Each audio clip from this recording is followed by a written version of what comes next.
This is Public Access Lost Transmissions, Part 1. Let's go ahead and introduce ourselves. When I call on you, please say your name, your pronouns, and anything else you would like for viewers of the video to know about you. Your connection to the hobby, if you, your experience with this game, maybe, whatever you want. I'll start though. My name is Jason. I use he, they. I am the creator of Public Access as well as the two games from which it's derived, Brindlewood Bay and The Between. And I have played with everyone here except Michael, I think. I can't remember if we played together or not, Michael. And I'm excited to run games for you all again. Let's go over to Jack. Hi, I'm Jack. Any pronoun is fine. I am somewhat familiar with this game. I've actually written a couple little bits for it. Yeah, I love the game. Excited to see what kind of mischief we get into. Fantastic. Thank you so much. Let's go to Natasha. Hi, my name is Natasha. I use she, her, and I've played this game once before with Jason at a con. And I'm all for all sorts of drama and interpersonal chaos in role-playing games, so I'm really looking forward to this. Natasha's a big between player for those of you who need to know what kind of drama Natasha likes at the table. So let's go over to Michael. Hi, I'm Michael. I use he, him, or they, them pronouns.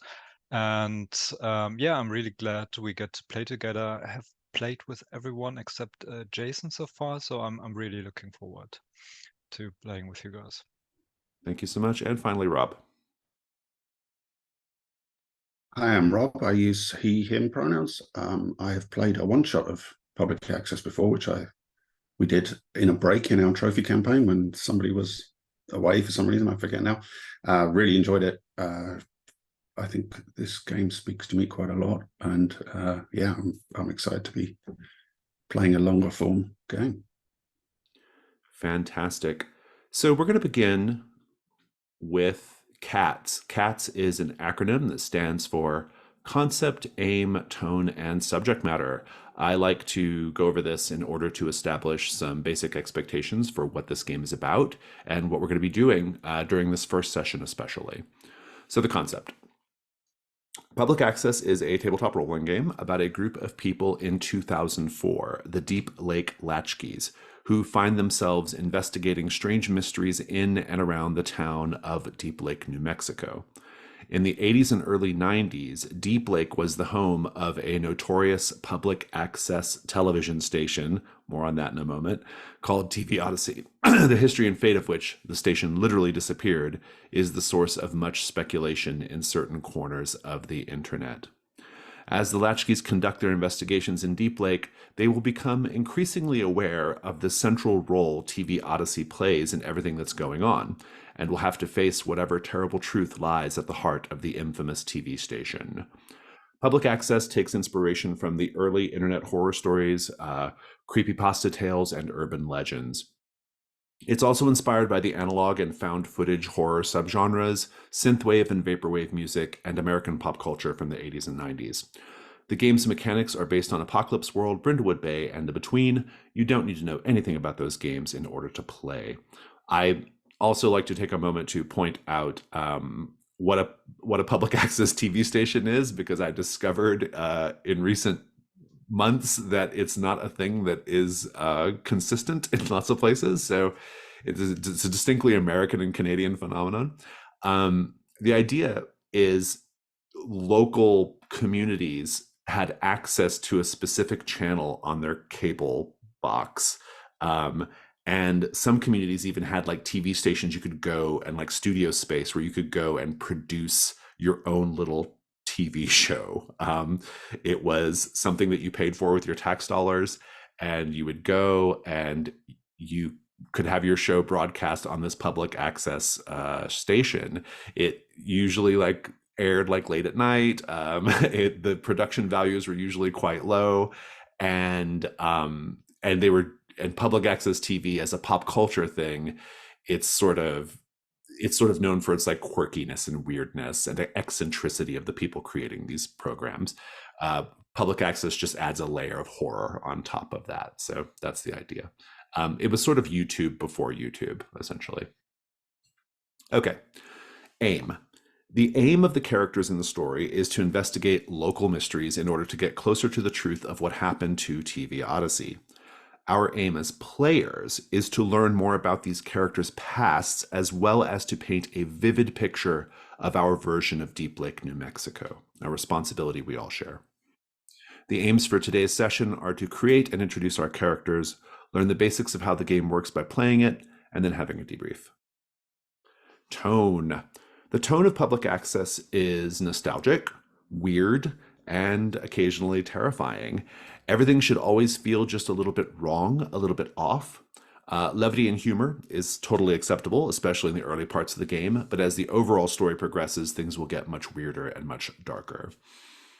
Subject matter, cosmic horror, graphic violence, ritual sacrifice, sexism, sexual desire, childhood trauma, consumer culture, and other dark and sensitive topics can come up in this game. We'll talk about safety tools in a moment, but in the interest of setting expectations right now, you should know that this game occasionally deals with dark and intense subject matter. Let's talk about safety tools. So, no game is more important than the people playing it. We're going to paint a dark, unsettling portrait of Deep Lake, New Mexico, but we're going to do it in a way that respects everyone's boundaries of safety and consent. In order to do that, we'll be using 3 safety tools: the open door policy, the X card, and lines and veils. The open door policy is very simple. You can leave the game for any reason, and you don't have to explain yourself. Just give us a heads up. The X card, in the context of this video call, what that means is if something happens in the story that you find to be uncomfortable in an unfun way, you can say X card or type it in the chat, and I will stop play. I might ask what is being X carded, but I won't ask why. We'll make the change and then we'll resume. Finally, we'll be using lines and veils. Lines are things that we are not going to have in the game at all. Veils are things that we're okay with being in the story, but we prefer not to role play them, or we simply want to keep them off screen. Importantly, even though I earlier listed a number of dark subject matters that come up in public access, you can still include one or more of those things as part of lines and veils. As I said before, no game is more important than the people playing it. I will note that one really hard line, or a really tough thing to line in this game, is childhood trauma. So if that's a thing you're not super interested in exploring, it might be something we have to keep behind a veil, because the game kind of doesn't work if childhood trauma is off the table. It's kind of the core of the game. That said, though, we're lines and veils, we can kind of make any adjustments we need beyond that. I'll share my personal lines and veils just so you know what I'm talking about, and then if on the safety tab of the character keeper, if you'll note yours, that'd be great. But my line, for example, we're going to have sexual violence behind a line. I prefer not to have that in the story at all, so we're not going to do it. Veils, it would be weird, but I'm going to put, if it came up, but I'm going to put veil, I'm going to put torture behind a veil. I'm okay with torture being a thing in the story. Again, it would be very strange, but if it does happen, I just prefer not to role play that. I'd like to keep that behind the veil. And so with all that said, we're now going to turn over to character creation. Before we begin character creation, I do want to share a few more details about the setting. The game takes place in and around the fictional town of Deep Lake, New Mexico. Deep Lake and surrounding Nagoya County are in a remote part of the state. The town has fewer than 5,000 residents, but the eponymous lake attracts vacationers and seasonal hands in the summer, doubling the number of people around. The player characters are a group of people in their early 20s who met on an internet forum and bonded over their shared history. They each spent part of their childhood in 1980s and early 1990s Deep Lake. They were each latchkey kids, and they were and are fascinated by TV Odyssey. Does everyone know what a latchkey kid is? Do I need to define latchkey kid for anyone? Okay. They didn't know each other when they lived in Deep Lake, but they found each other now, and under their new nickname, the Deep Lake Latchkeys, they intend to find out the true story of TV Odyssey. The Latchkeys are united by something else, though they aren't yet aware of it. They each suffered a trauma in their childhood. Sharing and exploring those traumas is something they will do together as they get more involved in the mysteries surrounding the town. You should avoid talking about these aspects of your latchkey, both in and out of character, until prompted to do so by the game's rules. Just before the game starts, the Latchkeys decide to meet in person. They have rented a house on Rodenbecker Street in Deep Lake and are going to spend the summer there, getting to the bottom of what happened to TV Odyssey. They haven't had much luck figuring out what happened to TV Odyssey by the time the game starts, but they'll stumble onto some other mysteries in the town that will keep them occupied until then. And so with all that said, I'm going to pause so we can wrap up character creation, and then we'll come back in a moment. Okay, now that we've all made characters, let's introduce them. We're going to go around the table twice. The first time is really simple. Name, style, and the things that take you back. That's it. Well, if you want to tell us what your latchkey move does, you can also tell us that. I'll remind you that you should avoid sharing key details about your character's past, particularly those elements explored in the part of the character sheet called the Key of the Child. So I'm going to go from left to right on the sheet. We're going to start with Natasha. Natasha, tell us about your character. Yes, my character is Taylor Hahn. She or they are, their style is a million pockets with no purpose. Nice. So they've got like a bomber jacket with pockets, a fanny pack, and those super wide cargo shorts where you can pack your whole office, basically. I hope that's okay. It's because it's not in the description. I love it. No, I'm super into it. All right. Perfect. What takes me back is the Huffy 10 speed. I actually had to look that up. I had no idea what that was because, you know, American pop culture and American 90s. It's a bike. That's what I gathered. And that's just perfect. I'm the sporty type. Mall concerts take me back, but yeah, I've got an idea why, but let's not talk about that yet. And Brookstone. Brookstone. I also had no clue what that was. So I've got two things I know nothing about. It's apparently some kind of bed and bath store. Yeah, it's home like a decor. It's a really I'll try to explain it in a way that is satisfying because it means a really specific thing here. It's like they sell like useless gadgets. So like massage chairs and lava lamps and like or like, you know, those little balls that you put on your desk and they go clack clack clack. They sell stuff like Perfect. that, like kind of gimmicky, like house, like office stuff. That takes me back. I see it. So that's kind of the idea. Fantastic, thank you. We will come back and talk about Taylor a little bit more in a bit. Let's go over to Rob and Zachary. Zachary Fontenot, he, him, his style is a Williamsburg warrior. So I'm picturing he kind of, you know, a little bit thrift store suit jacket and rumpled shirt, maybe a, you know, occasionally a tie that's not quite done up all the way. A little bit kind of Doctor Who type fashion choices. What takes him back is record stores, the LA riots and Waco. So trauma. Right, and yeah, and kind of new. I think a fascination with news and the secret side of goings on and so on. What else am I doing? The move, knowing is half the battle. If you want to, the move's optional, but yeah. Okay, so he kind of knows useless facts, and I can drop those in to get a clue. Anything else? No, that's good for now. Yeah. Waco, for people who know, 1993, I think it was 92 or 93.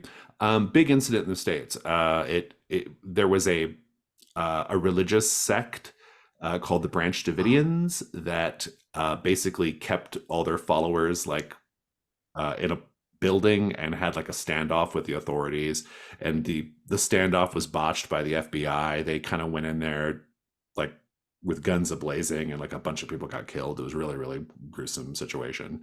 But culturally, it's like this kind of like flashpoint for like a really Americans, particularly American style of like religious zealotry and cult behavior. So yeah.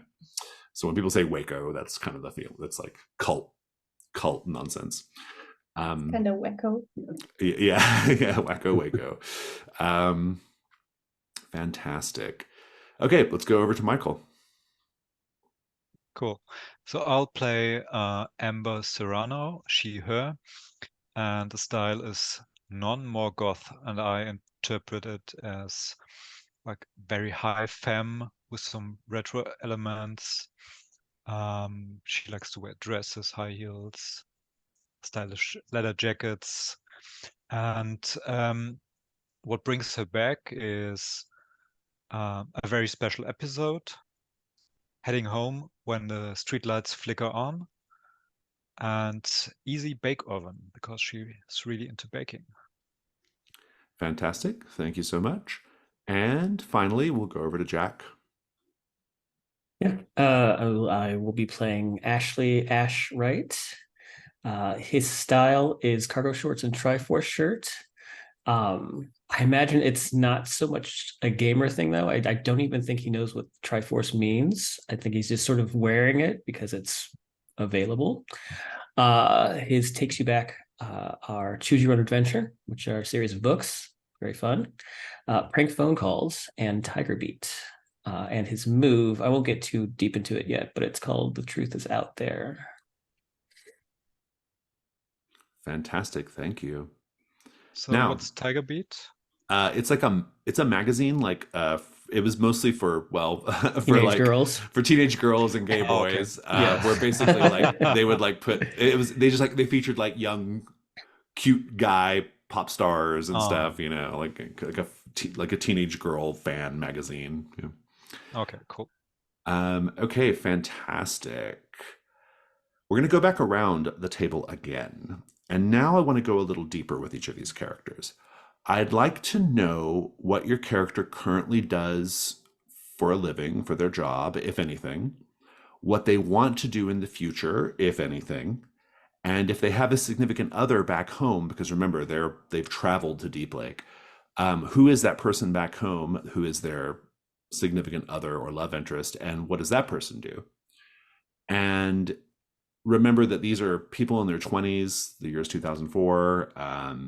You don't need to know a lot about the specific year to really answer here, except to say that like it's still a little like early internet in a lot of ways. Definitely like pre-YouTube kind of era, pre-social media. So let's go back around and talk about Taylor Hahn. So Taylor, and hereafter I'll refer to you by your character's name. Taylor, what do you do for a living? What do you want to do? And do you have a significant other back home?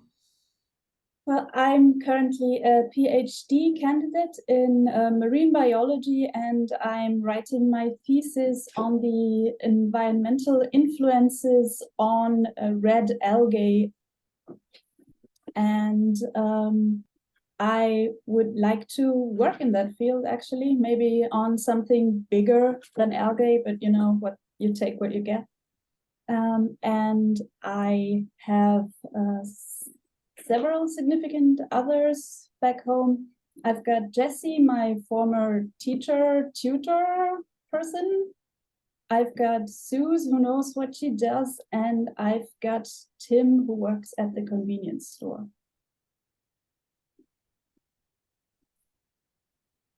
Fantastic. So we don't know a whole lot about Taylor yet, but we do know some things based off of what takes them back, based off their style, based off their job, and other aspects. The rest of us, based off what we know about Taylor so far, are going to say one thing we think Taylor brought with them to Deep Lake. This will go in the part of the character sheet called Your Corner of the House. And it's sort of functionally like an equipment list for the game, because if you could ever conceivably have one of these items on your person when you're doing a die roll, you can tap it for advantage on the die roll. These don't have to be like objects either. They can be more like they can be like a little bit more figurative or metaphorical as well. I'm open to that. And they don't have to be small, and they could be something like really big, you know. But it should be something that could have conceivably fit in Taylor's car when they were coming to Deep Lake. So Who has a thought for what might be in Taylor's corner of the house? Going off the Brookstone thing, I'm thinking they have this just kind of crazy multi-tool with just every possible gadget on it that, it like hangs in one of these many pockets they have, and it's like super heavy, and it's got like a little hammer and a saw and everything imaginable. I'm gonna say you have like a chemical testing kit, like to test. I don't know. I don't know anything about science, but like pH levels and acid and whatnot.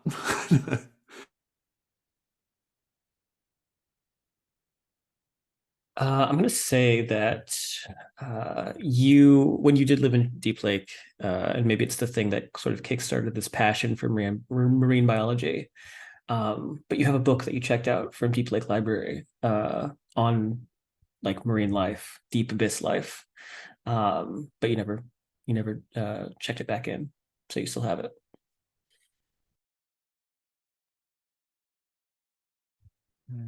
I think you brought your favorite frisbee.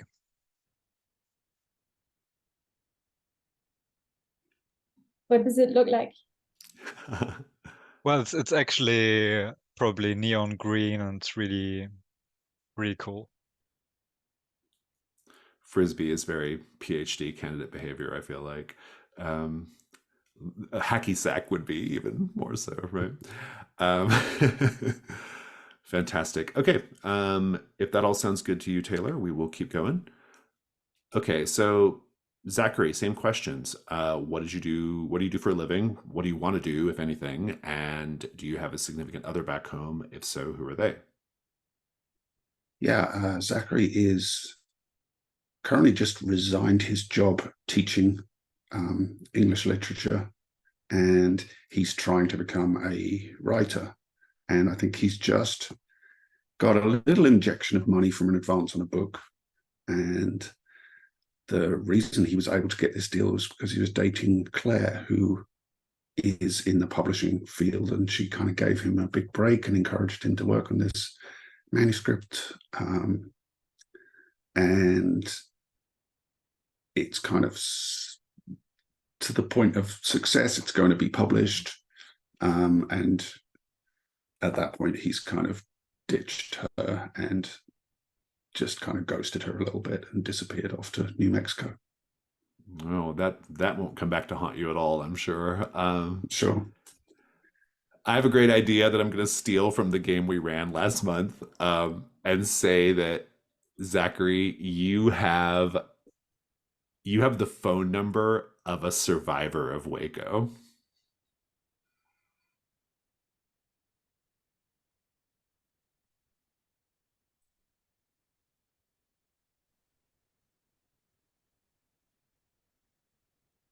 I think you have a huge blank leather-bound notebook that your colleagues gifted you when you left with a heartbeat.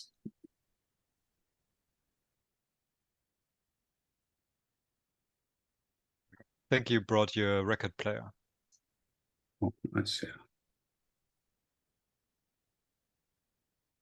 So you could totally veto this idea, but just because he reminds me of some people I know, I feel like he would have maybe a little dime bag of cocaine. Oh yeah. You That's gotta stay actually up those late night writing. That's actually playing into some aspects I was thinking about. I'll note that we do have drug abuse kind of veil, so just be mindful of that. Okay. I think it's still within balance, but just be mindful of it. Okay, so let's see. Let's keep going. Oh, gotta go back to our Latchkey tab here. Amber. Same questions, Amber. What do you do? What do you want to do? And do you have a significant other back home? And if so, what do they do? I work at a tattoo studio, do some piercings and tattoos stuff, but I really want to open a bakery. Not Those there are yet. two. Those are two very different things. That's true. And I don't have a significant other, but I've got a relative living in Deep Lake. Oh, we should talk about that person. Actually, that's your move, Hmm. right? We're always glad you came, or they're always glad you came. Who is that person? So it's my uncle, Joe Serrano, and I picture him as, yeah, well, he's like in his early 50s, has a big black mustache, and he always wears a bow tie. Like Okay. that's his quirk. He's very well put together, and he's a real estate agent, and his only quirk is like having colorful bow ties. Nice. Okay, so based off everything we know about Amber up to this point, what do we think Amber brought with her to Deep Lake? I'm going to give Amber something practical as the resident goth. I'm going to give her a black lace parasol. Cool. Probably not entirely unhelpful in the deep desert of New Mexico. I'll tell you that right now. I Yeah. mean, I think you have a small hoard of cake and cookie decorations, you know, that you bought on some kind of on a trip or on a holiday, and that you're too afraid to use because then they're gone. So you just keep them. I think Natasha just stole mine and Rob's. Okay. Now we got to think of something different, Rob. Mhm. I Well, think you have while you're a- thinking, just a clarifying question is like stuff to put on, let's say, cakes and stuff, or is it Yeah. tools? Okay, Yeah, so actual stuff to put on decoration. there. So pretty Yeah, I'm imagining decorations. like sprinkles and like Mm. And pearls and yeah, star shapes and whatnot. yeah. I think in keeping with the style, you have this kind of beautiful japanned wood jewelry case with kind of all kinds of like rings and pearls and like cameos and like all of it kind of thrift store antique market type jewelry. All right, I've got mine. Cool. You have a tattoo. You don't know where it came from and how you got it, and you don't know what it means. Oh, that's great. Thanks, guys. All right, note your stuff, and then we'll move on finally to Ash. Ash, same questions. So what Ash was doing back home was working at his family's repair shop. But that's sort of fallen through, which is probably why he has the time now to come out to Deep Lake. As far as what he wants to do, he has no idea. He's sort of just drifting through life, and I think that sort of feeds into who he has back home. He has he I don't think he has anybody back home. I think that's again part of why he's sort of coming out to Deep Lake. I think he's sort of driftless, aimless, hoping to use this trip as a means to kind of maybe connect with other people because he hasn't been able to do that back home. Can I ask a question? Sure. Did the business go bankrupt or what happened? I'm actually going to save what happened for later because it plays into the backstory a bit. Okay. I'm going to say this is a little bit out of left field, but I think it fits my feeling about Ash so far. I think you have a series. You have a series of like you have a self-help series on cassette that you were listening to on the way up here. Affirmations.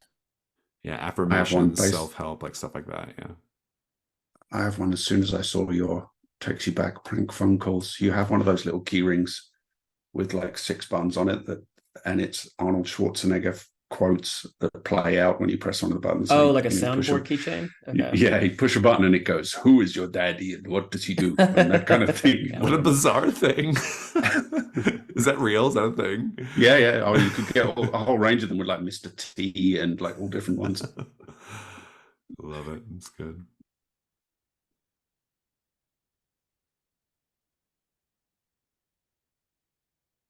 You have a stack of college brochures that your parents gave you in the hopes that you would go study something useful. I love that. That's good. Yeah. And they've marked pages and stuff and circled things and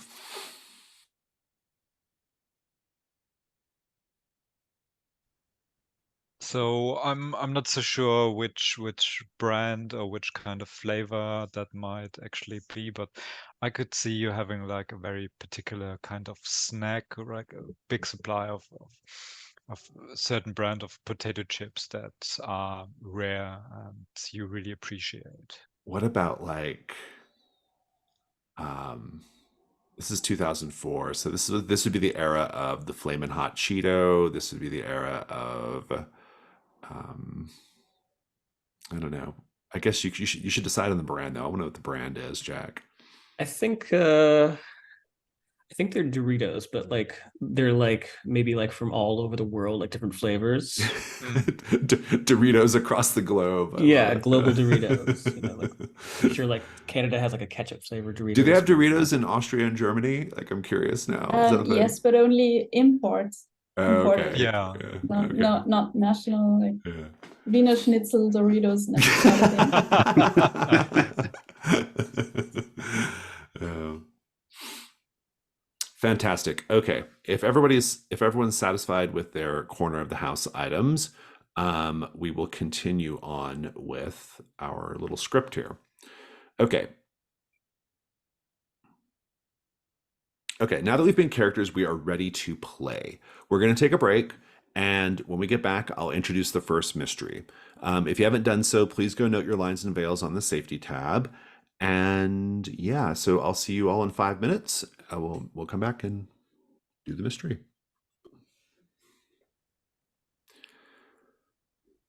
So before we begin, I'm going to go take a look at lines and veils, make sure I am good to go. Okay.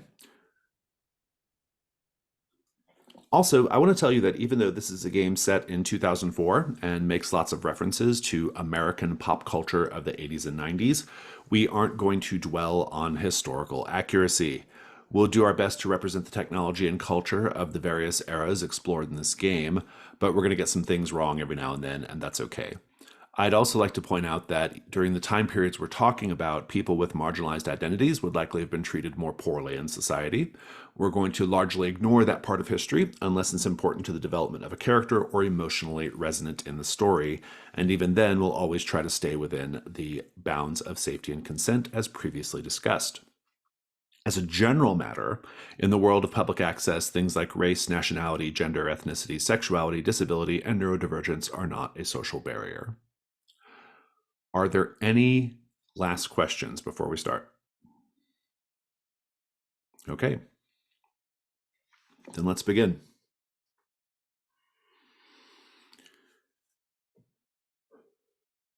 You all met on a small online forum called the Deep Lake Odyssey. The people who gather on this forum are interested in the mystery of a public access TV station in Deep Lake, New Mexico called TV Odyssey. Here, I'll point out my TV Odyssey shirt. The only evidence TV Odyssey, I'm sorry, that's wrong. TV Odyssey, it broadcast on cable channel 94 in Deep Lake. TV Odyssey operated from the late 1970s to the early 1990s, offering studio space to and airing a variety of local productions. The station literally physically disappeared in 1992. At the time, local officials said a fire burned the station down, but there was no evidence to support that. The station simply vanished. Perhaps even more strange, the people of Deep Lake and surrounding Nagoya County can't remember TV Odyssey, or if they do, they aren't talking about it. The only evidence TV Odyssey ever existed is the vague recollections of people on the forum, like you, and the so-called Odyssey tapes. The Odyssey tapes are VHS recordings that supposedly contain episodes of the various shows that aired on Channel 94. The Odyssey tapes are recognizable by their distinctive purple clamshells, the paper inserts of which depict Dayglow pyramids and Torii gates and other symbols. The Odyssey tapes also have physical properties that are unexplainable by science. The content of the tapes can only be viewed at night and cannot be transferred to any other medium. Attempting to watch one during the day or from an internet upload have all failed. The image just shows a blank blue screen. The four of you got to know each other on the forum over the course of a few months and decided to spend the summer together in Deep Lake, looking into the mystery of TV Odyssey, hoping to snag an Odyssey tape or two for yourselves. You each lived in Deep Lake when you were kids, back in the late 80s and early 90s, though you didn't know each other at the time. You have vague recollections of TV Odyssey, and you hope that pooling your knowledge and resources together might help you get to the bottom of what happened. Worst case scenario, you spend a few months in a small tourist town with new friends. You rented 26 Rodenbecker Street, a house in Deep Lake, and have been there for a few weeks, not making much progress on TV Odyssey. No one wants to talk, and you certainly haven't found any Odyssey tapes. But all that changed this morning. Someone left 2 Odyssey tapes on your doorstep. You've gone weeks without seeing one. People on the internet have only heard rumors of them, have never had any actual evidence of owning one, and now you have 2. Maybe you'll watch them in due time. You might even watch one tonight. But on top of that, there's something else. Another mystery in the town of Deep Lake has found you. That mystery is called the house on Escondido Street. If you want to click over to the Mysteries tab, I have pasted the text, the summary there for the house on Escondido Street, which I will read right now. The same day that you got your 2 tapes, a young man, Casey Wilcox, shows up at the house on Rodenbecker Street. He's heard about your investigation of TV Odyssey. He doesn't know much about that, but he thinks you might be interested in another Deep Lake mystery, the house on Escondido Street. He explains that 18 Escondido Street has been abandoned since 1994, when the family that lived there, the Rappaports, disappeared without a trace. Casey was 10 years old then, and friends with Elliot, the youngest of the 2 Rappaport children. The other Rappaports are Dad Hugh, Mom Sherry, and Elliot's sister Abigail. Casey doesn't remember there being anything strange going on with the family at that time, which made their sudden disappearance all the more bewildering. 18 Escondido has become a local legend in the 10 years since, a classic haunted house right in the middle of Deep Lake. People avoid it. They say it has bad energy. Now, apart from some minor acts of vandalism over the years, the house is largely as the Rappaports left it. I'm going to pose the following question to... Let's pose it to our goth, Amber. Amber, Casey's story includes a detail that makes you think 18 Escondido Street is evil. What is it?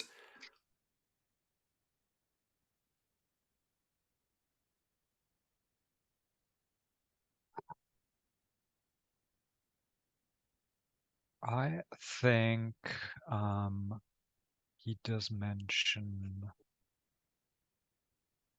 a very particular sound he can hear that prevents him from entering the house. A sound. How interesting. So it's a sound that he can't enter because it's painful, or because there's something about the sound that makes him not want to enter? Oh, maybe let's put it this way. The sound is rather enticing, and he really doesn't dare to go near because he might not come back out. Oh, that's really good. Okay. Oh, like a siren. Hmm. Yeah, that's really interesting. Okay, good. I like this. This makes sense too, because Casey used to hang out at 18 Escondido Street with his friend Elliot, right? And so it could be sounds of like sounds from their childhood. It could be sounds of like the things that he's missed in the 10 years since. I like that. Well, the way this game works, your characters are going to investigate this mystery. I hope so, because if not, there's nothing else to do. Your characters are going to be gathering clues as they investigate, and you can investigate in any way that you want. I don't have any particular plan for the investigation. You just tell me what you want to do, and then we'll go do it. We're in the day phase, which means you are pretty much in the driver's seat in terms of what happens, where you go, what to do. As you gather clues, you will start to hopefully be thinking about what the clues mean, and eventually they may help you answer the question. Now, some mysteries have more than one question, but the House in Escondido Street, as our starter mystery, just has one question. It's a complexity 6, more on that later. The question is, what happened to the Rappaports? Now, once you've answered the question, you unlock its corresponding opportunity, which is resolve the mystery by revealing the truth to Casey Wilcox. That's it. You figure out what happened, you tell Casey, and you've succeeded. Then, if you wish, you can destroy the house at 18 Escondido Street or perform a ritual to banish the evil that resides there. But that's totally optional. You only get you to get credit for resolving the mystery. You just have to tell Casey what's going on. Complexity 6. Basically, you're going to gather clues, and there's no canonical solution to this question. There's no answer that I have in mind or that the game has in mind. You're going to look at your clues and you're going to come up with an answer, and then you're going to roll dice against the complexity to see if you're successful or not. The complexity it subtracts from your die roll, but every clue that you work into your answer to justify your answer, you get to add 1. So basically, they cancel each other out. So you need at least like 5 or 6 clues, 7 clues to have a good shot at answering it correctly. And so that's one thing to be aware of. Also, the house in Escondido Street has a special key available to you. Let's talk about keys. On your character keeper, you have 2 sections: the key of the child and the key of desolation. Each of them has various boxes that can be ticked with different prompts and things that you're sort of commanded to do whenever you mark them. The idea here is, let's say your character is doing something dangerous or something that they really want to succeed at. You roll a move and you don't get the result you want. And I indeed narrate something really horrible happening to your latchkey. Maybe they get killed, or something happens really bad. You can then say, I'm going to turn a key. And if you turn a key, you mark one of the boxes either from the key of the child, the first available box in the key of desolation, or if you wish, you can mark the key that's on the house in Escondido Street, which is called the key of the cave dweller. That key can only be marked once by one player, but it's there. As soon as you turn the key, you get to bump up your die result, and we narrate something different. And so it's sort of a backstop, and like your characters are always in danger, but they're always not in danger. Like they're always in a lot of danger, but practically speaking, it's really, really difficult for them to actually be removed from the game until you want them to be. As a player, you have a lot of control over that.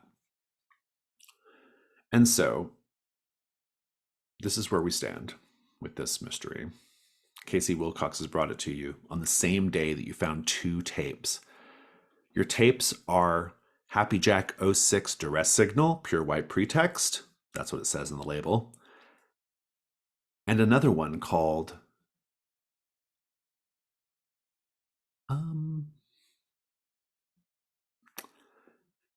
the other tape is called I'm trying to decide, sorry. Deep Lake, Off the Beaten Path. That's your other one.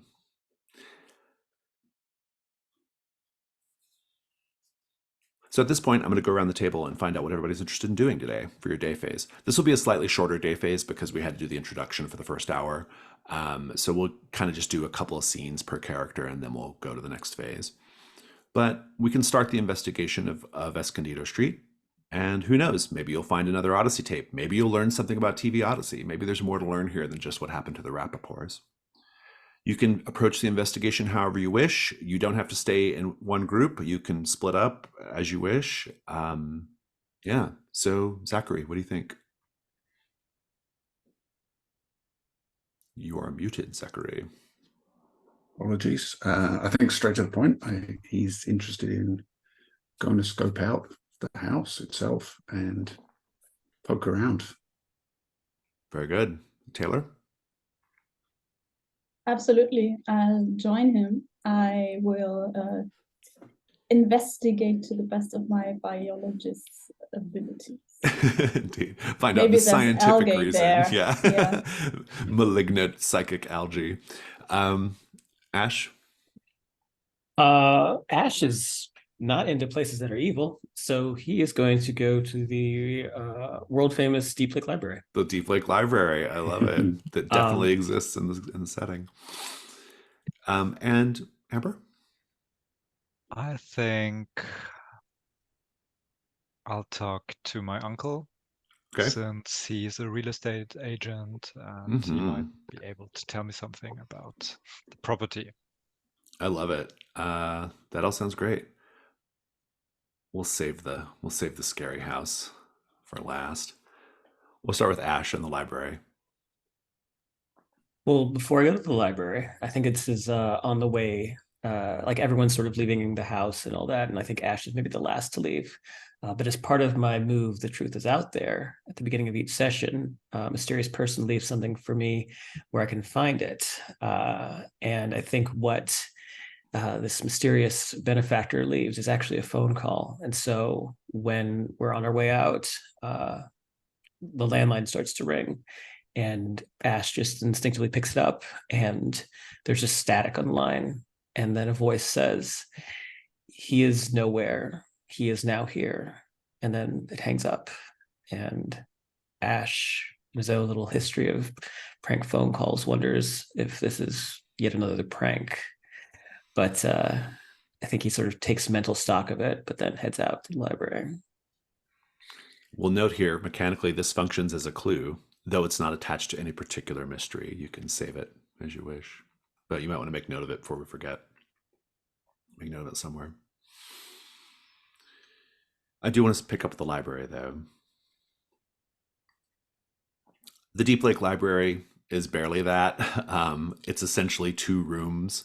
The front room is where the collection of books is. It's a fairly small collection, mostly focusing on books related to history of the American Southwest, maybe books written by local authors or people from DeGoya County, that kind of thing. It's a fairly small collection. You're not likely to find, an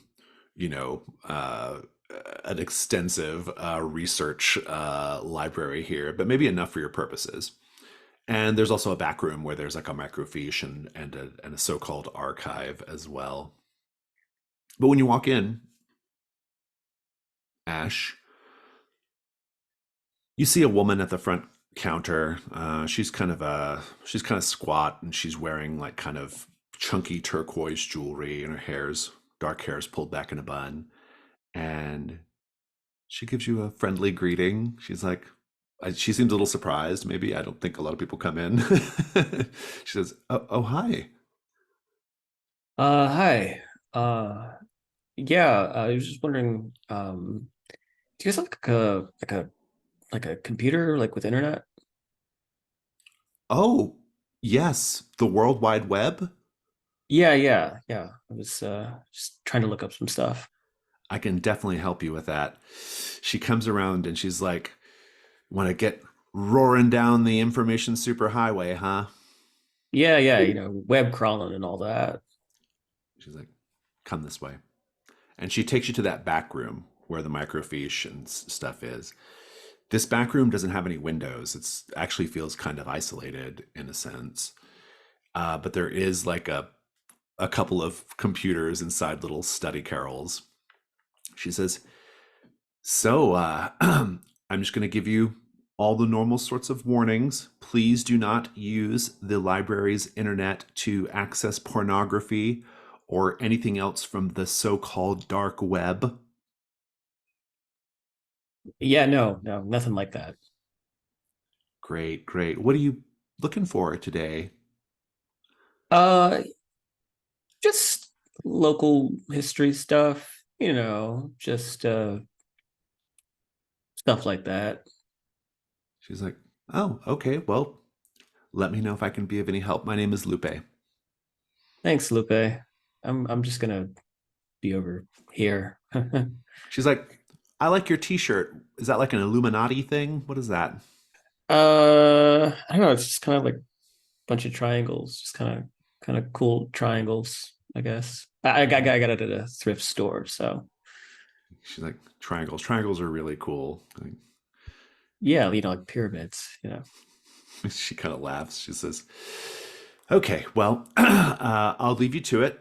And then she goes to the door and she's like, lights on or lights off? And she actually flips the lights off, plunging you in darkness momentarily. I think he's kind of used to that. So he just sort of like nods and just sort of crouches over the computer keyboard and just sort of starts to look things up. So it's just you with the glow, the blue glow of a computer screen. Yeah. I feel like he's kind of familiar with this vibe. And so you're going to be doing some research. Let's go ahead and do a die roll. So let's take a look at our move sheet. There's a tab there on the character keeper.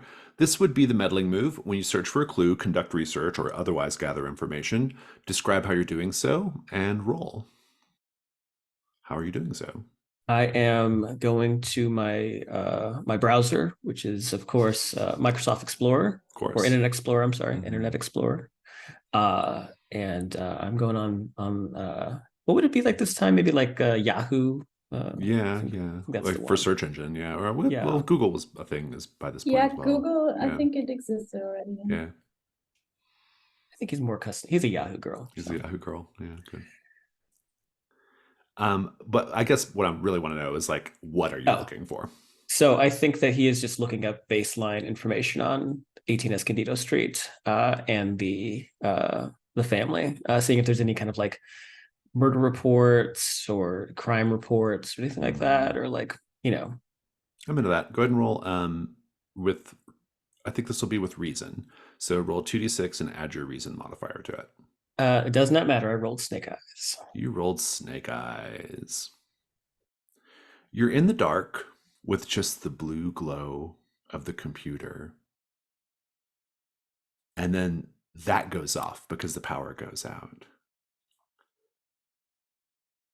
And you hear Lupe say, gosh darn it, from the distance. She's like, just hang in there for a minute. We'll get this back up in just a minute. And we'll come back to the scene in a moment. I'm going to check in with Amber. So Amber, you're going to go visit your Uncle Joe? Yeah. Joe Serrano. That's a good name. You have a family member that still lives in Deep Lake. Who are they? Any roles associated with actions they help you with are made an advantage. Okay, that's good. Additionally, if you're in immediate danger and can make it to their house, you're safe until at least the next morning. Oh, that's cool. So, when's the last time you saw Joe? I think that's actually not too long ago, like 2 or 3 weeks. He maybe set us up with Oh, the at house on Rodenbecker Rodenbecker Street. Street. Okay, great. Yeah, I like that. Okay, good. I think when you assuming you just go knock on the door or whatever. Yeah, maybe He's- he's like at a open house, like, doing showing. Oh, because he's a real estate agent. That's right. Yeah, Yeah. yeah. Oh, that's good. I think he's just like I think he's like talking to a family as they're like Mhm. walking out of a house, and he says, "I don't really know what that goo was dribbling down the closet door, but we'll get that cleaned right up. I can probably get the seller to knock off a few $100, okay?" And the family look like deeply shaken as they're like walking to their car. And he says, "Hey, Amber." Uncle Joe, I thought I say hi. He's like, "Yeah, well, you just caught me between clients, so your timing is great. What's going on? How's Rodenbecker Street? Good?" Yeah, it's fine. Thanks. Can I talk to you about a property here in Deep Lake? By all means, yeah. So I'm not Are you sure. are you in Do the you? market? I'm curious. I'm not considering buying or Oh, anything, okay. But there's like one house on Escondido Street. Maybe you've heard of it. Let me guess. 18 Escondido Street.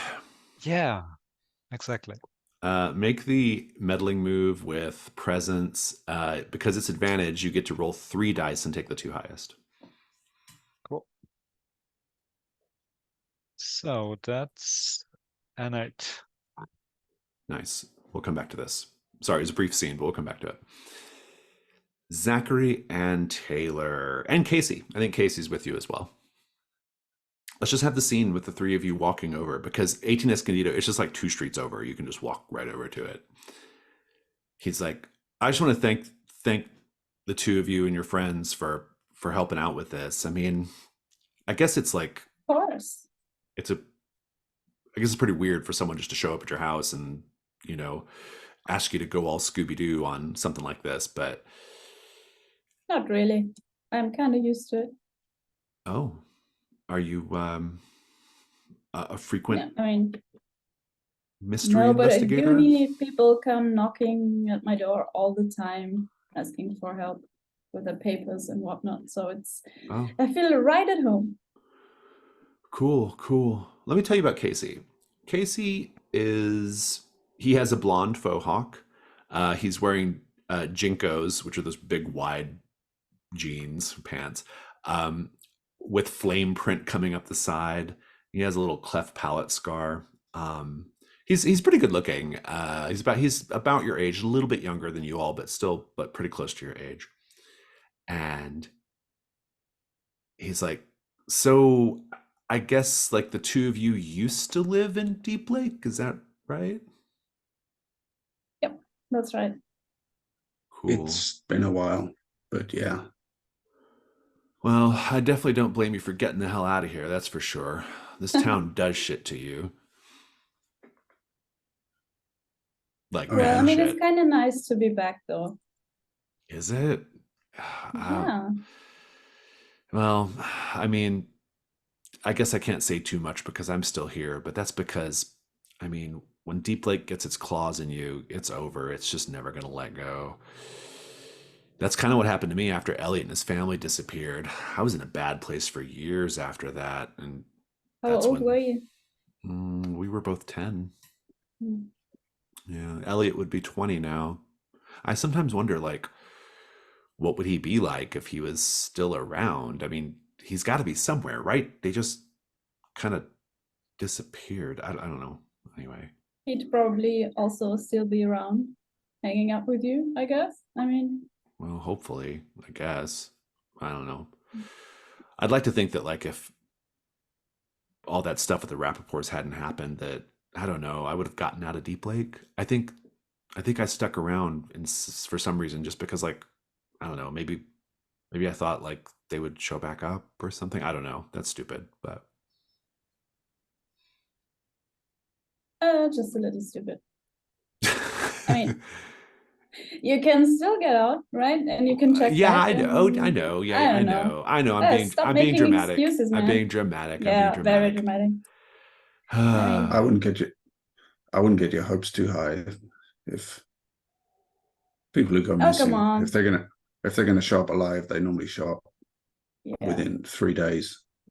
Oh, you mean that? I thought you meant his hopes of getting out. Both quite low, as it turns Yeah, out. sorry, Casey. I think Zachary I kind of believe in you. looks him up and down and goes, "Yeah, that too." Damn. Oof. Ouch. I believe in you, Casey. Kinda. He's like, thank you, Taylor. And let's talk about, you get there, you get to the house. It's not far. It's a ranch style house. That means it's like a 1-story brick house, basically. Originally built in the 60s, like so many of them were, and renovated several times since then. It sits on a half-acre lot with a small stand of ponderosa pine trees around it. There's a fenced-in backyard with a pool. Also, the house is utterly evil, which we've noted. I think as you're walking up, at a certain point, the two of you, so we hear like pretty consistently 3 sets of footsteps, right? You, Casey, or Taylor, Casey, Zachary. But when you start stepping onto this sort of brown grass of the lawn of 18 Escondido Street, you just hear very suddenly 2 sets of footsteps. Are they in sync with our footsteps? Well, they are your footsteps, but Yeah. but I mean to say that Casey did not follow Casey you. stopped. He Yeah. stopped. Yeah. He's stopped on the sidewalk. Zachary, what do you do? I kind of turn around to him and say, "You said you heard something? He says, Like a sound?" He's like, yeah, I can hear it right now. Like tinnitus or what? It's just like, no, it's not tinnitus. It's like, I don't know. I can hear Elliot. He's like, I can hear him as if he's like at the window, like when we were 10 years old and I was coming up to play with him and he could see me coming up the walk and he's like hollering from the other side of the window and excited. I can like hear that right now. And I don't know. Is he calling your name? He says, look, I'm really grateful that the two of you are looking into this, but I can't go into that house. I can't go onto this property. I think the house wants me. I know that sounds stupid, but I think it wants me. I think it's trying to lure me in. It doesn't care about you, so. From which window would he usually call? And that's good enough for a meddling move. Go ahead and roll with presence, 2d6 plus presence.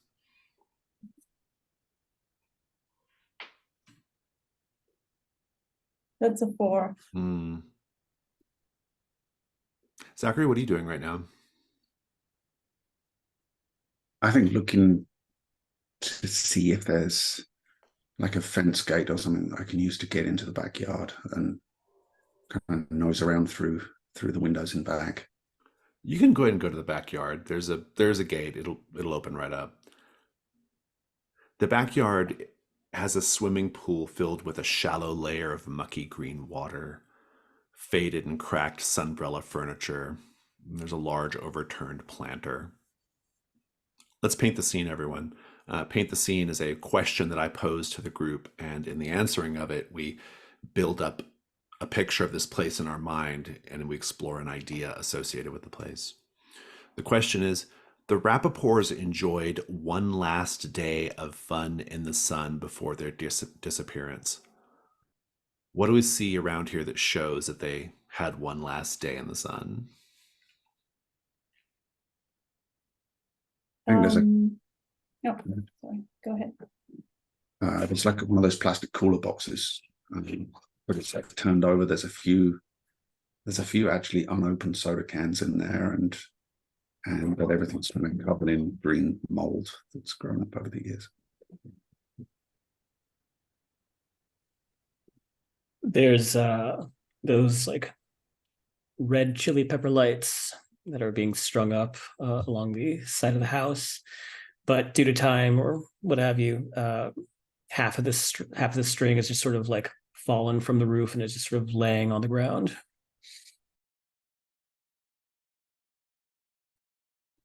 There are 3 pairs of sunglasses with various cracks in them, lying on a kind of table next to the cooler box. I think there's a big, still quite dirty barbecue grill, and there's some charred remains of their whatever they've eaten.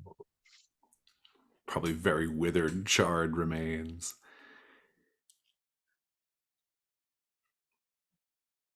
I'm gonna check in with Taylor. Delicious.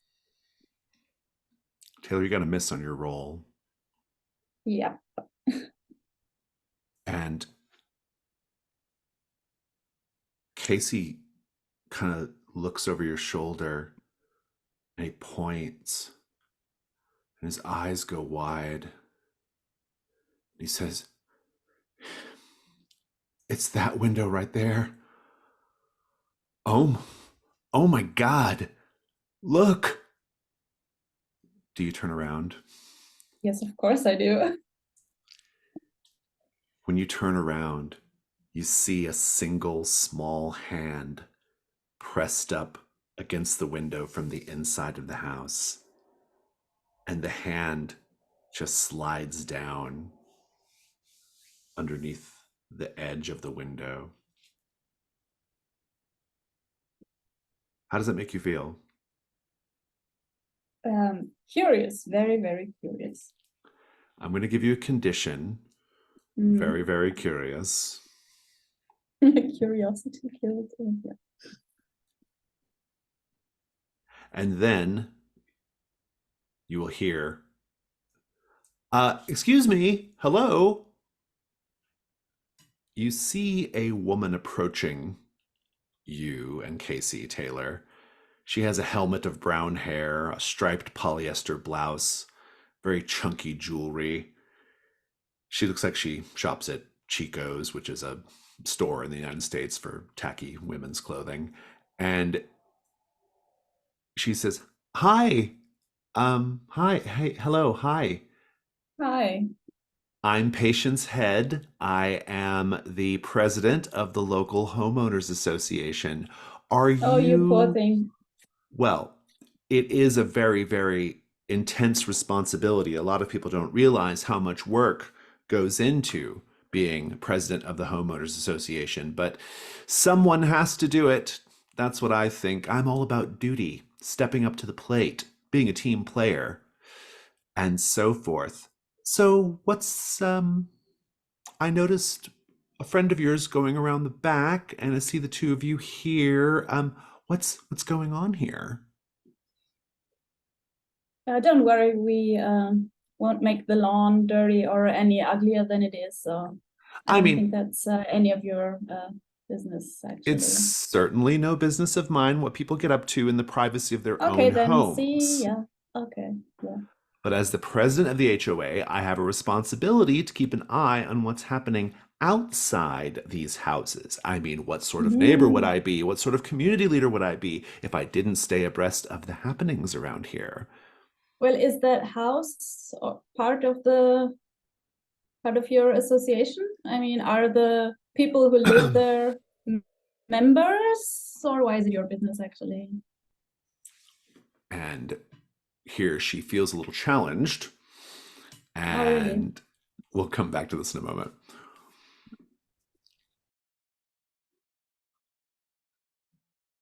Ash,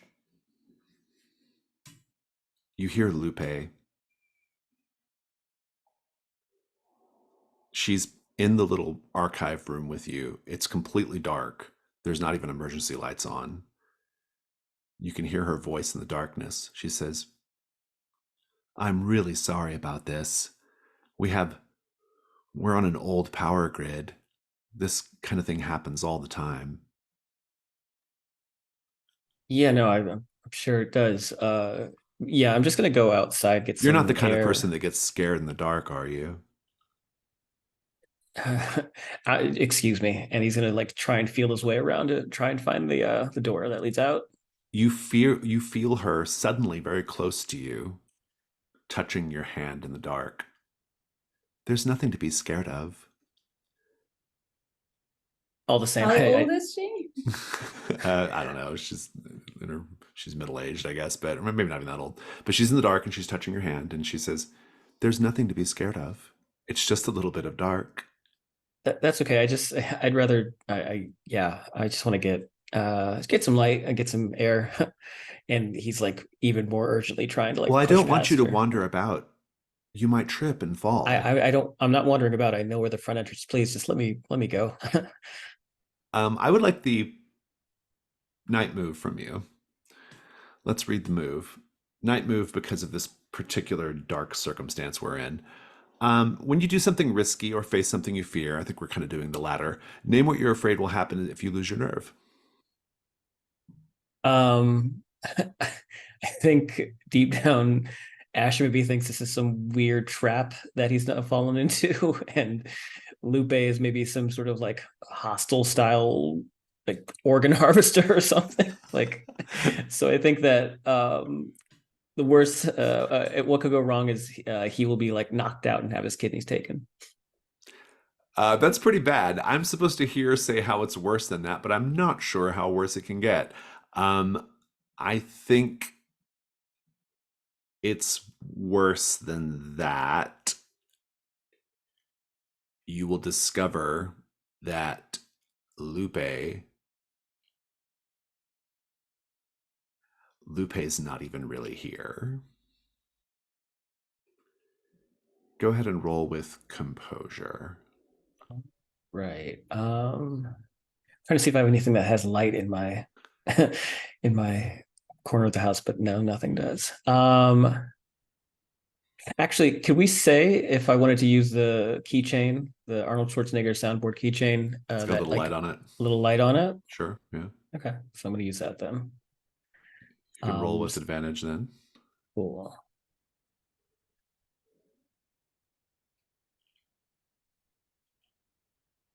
You said composure? Yeah.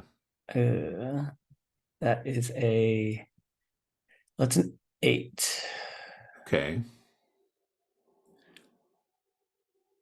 I think you can feel her touching you in the dark on the arm, but when you click on the little light, you can see her standing about 20 feet away at the entrance to the archive. She says, "Oh, I see you have a light source of your own. Well, that's good. Just follow my voice. Try not to trip. Everything will be okay." Yeah, okay. And Ash will follow. As you approach the doorway, there is a sheen of static over the doorway. You can feel it, and furthermore, you can see it.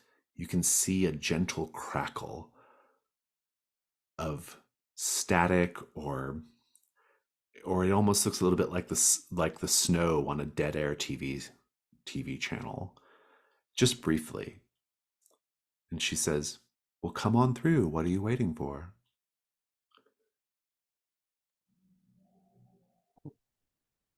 What's going on here? I- And then the power comes on. The light comes on. She says, "Oh, good. There we are. I was getting worried there for a moment, weren't you?" His heart is racing, and I think there's even maybe like a little fog in his glasses. He's got like the thick rim black glasses, but he like takes them off, sort of wipes them on his Triforce t-shirt and says, thanks for the help. I think I'm just gonna get out of here. I'm going to give you a condition called shaken. Yeah. Let's check in with Amber. Amber, remind me what you got on your dice. I rolled an 8. Joe says, "Yeah. I, as you might imagine, I hear a lot about 18 Escondido Street. You might not be surprised to learn that a lot of people who schedule house tours with me actually want to talk to me about this very thing. I guess 18 Escondido is a whole thing on the internet or something. Is that what you're doing? Chasing down ghost stories?" More or less, yeah. It's like, right. Well, I usually tell those people to F off, but I suppose for my beloved niece, I can maybe tell you some things I've heard or know about. Here's the thing. Everybody wants to say that the house is haunted, the house has bad energy, the house is evil, that it somehow devoured everybody, kind of like the family in Poltergeist, like they all got pulled into another dimension or who knows, right? You hear all kinds of stuff. The fact of the matter is, Hugh Rappaport was in bad with some very, very bad people. I don't know all of the details, but I'm led to believe that he owed money to some really, really tough guys. And I'm sure he just packed up the family and got the hell out of here. Or otherwise, or worst case scenario, maybe those rough guys got a hold of him and made an example of him and his family. I don't know. But there's nothing supernatural going on. It's strictly just, it was just, human drama shit. But that's your clue, that Hugh owed money to some bad people. I owe you a complication here, or a cost. He says, so, hey, I'm actually kind of glad you're here. You mentioned that you owed me one after I helped you find the place on Rodenbecker Street. I'd like to cash in that favor if that's okay. Sure. Like next week or something? Or what do you have in mind? Well, coming up later this week, I'm having a little dinner party, and I know you like to bake, and I was just wondering if maybe you would, do a little bit of dessert catering, or help me out a little bit. Nobody in Deep Lake really does that kind of thing. Yeah, sure. Okay, good. I'm going to give you a condition because it could be problematic later of the dinner party, just so we can I like remember it. it. Yeah. He says, "Great. Well, I've got to get to my next appointment, but yeah. Good luck, you and the Scooby Gang. Let me know if I can clue you in on any other spooky houses." And he goes, leaves you there. Zachary, you're in the backyard of 18 Escondido. What do you do? I think I want to see if I can see in the back windows, or even maybe try a back door. Okay, I like that. I'll give you the meddling move. I guess it's maybe with reason, possibly composure, depending on how you feel. I think yeah. I don't think he's too shaken by it. He doesn't believe this is Yeah, he doesn't nonsense seem like the type. Yeah. It's a fun story, but Hmm. all right, so I'll go reason. That's a 6. You got a 6 total. 6 total, including Very, 2 2s on the dice. very, very good.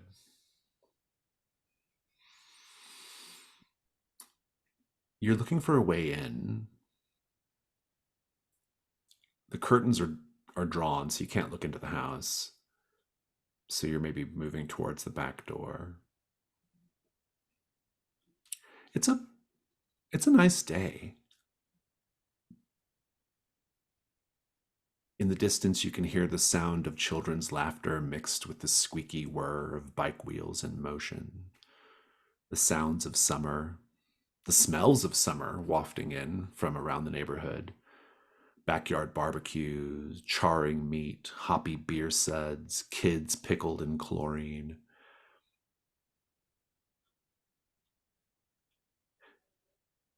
The quiet, the calm is punctuated only by this woman from the HOA hollering at Taylor and Casey in the front yard. And then the back door seems to open of its own accord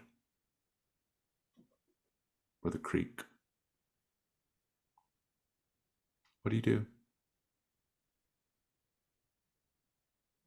He kind of rocks his shoulders a little bit and trying to convince himself that there's nothing spooky about that. Takes a peek inside. I want the day move. What are you afraid is going to happen if you lose your nerve? That it isn't just the wind and something pushed the door open and that something is waiting behind it. Roll with composure. I don't really want to try and take an advantage, but I'll just go straight. That's a 9.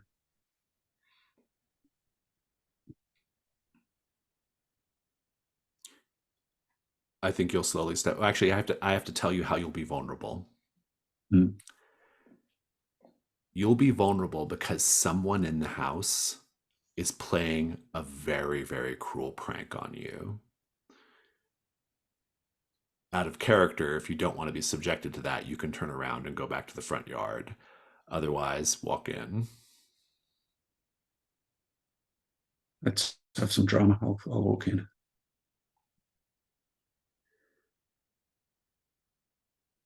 You go inside, and the back door area leads directly into the kitchen dining room area. We'll talk about that more in a bit. But for now, you hear a sound coming from the pantry door, from behind the pantry door in the kitchen. A kind of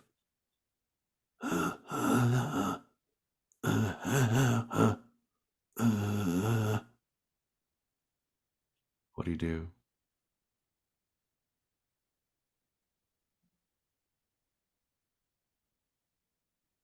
Is the pantry door like opaque or does it have like glass? It's just a solid colored door.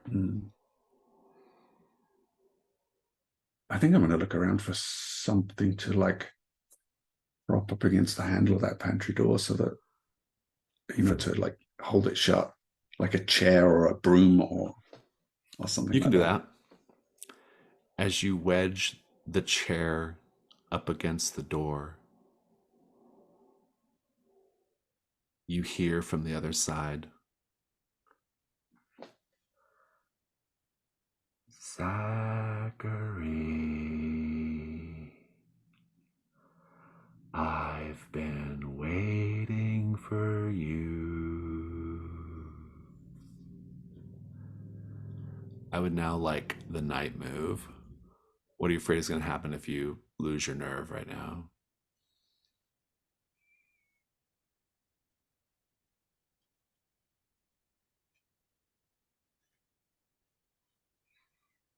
I think I'm afraid that I'm going to be tempted to see what's in there. Like irresistibly tempted to open that door and take a look.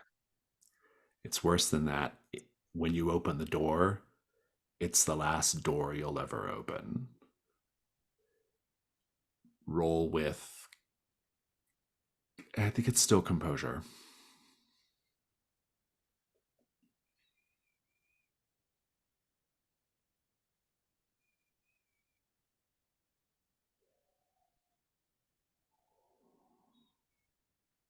Six again. You back up slowly. You misjudge the chair thing completely. The chair falls of its own weight. And the door slowly opens up. You see a pair of yellow eyes at the far end of the pantry, glowing. And then you hear, well, you don't hear anything, but we hear, all right, pull in tight. This is the money shot, people. Okay, Zachary, go ahead and step forward. Slowly now. Right, that's good.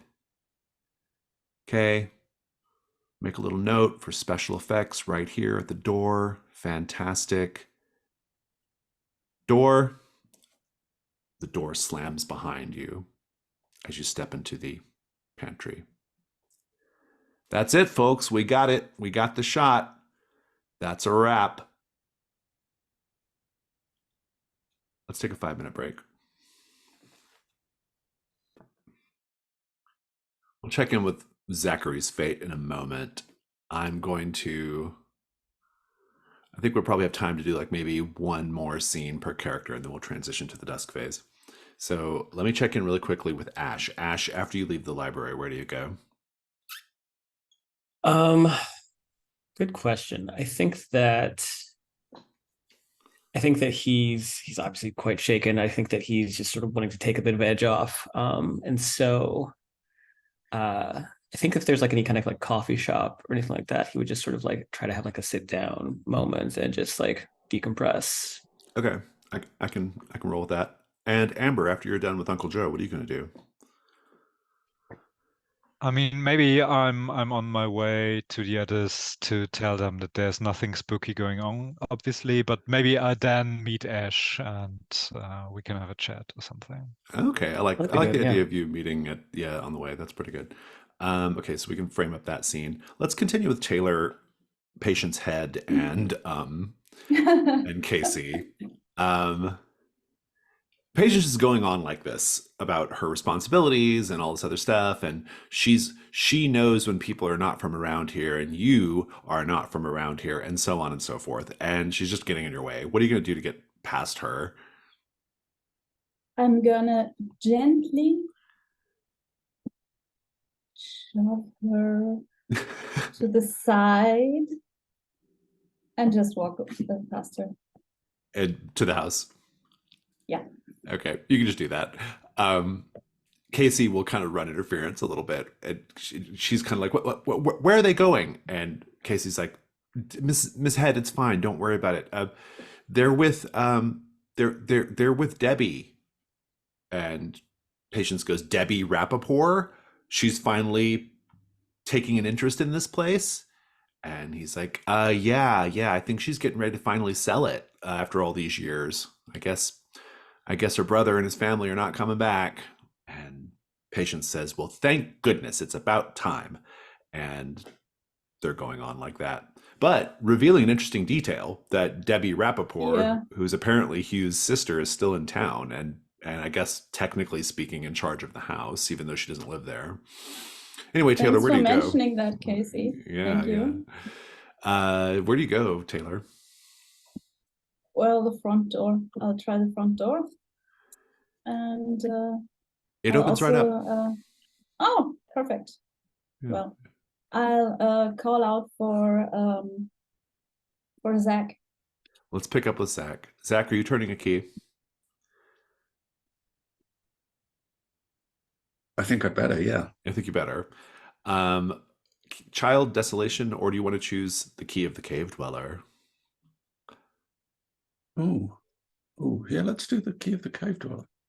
Okay. That's the one that I haven't even looked at what it is, but let's see. Each latchkey, all of you, must narrate a flashback to a fun activity you used to do with your family while you were at home. So it's all about good times. And indeed, to kind of piggyback with that, Taylor, I think the first place you walk into, like immediately to your right as you step into this house, is It's the TV room. There Of is course it is. a maroon sectional sofa, an entertainment center as big as a wall. There's actually a VCR and a TV still there. It hasn't been looted yet. Let's paint the scene, everyone. Nice. Looking around, how do we know this was the most used or frequented room in the house?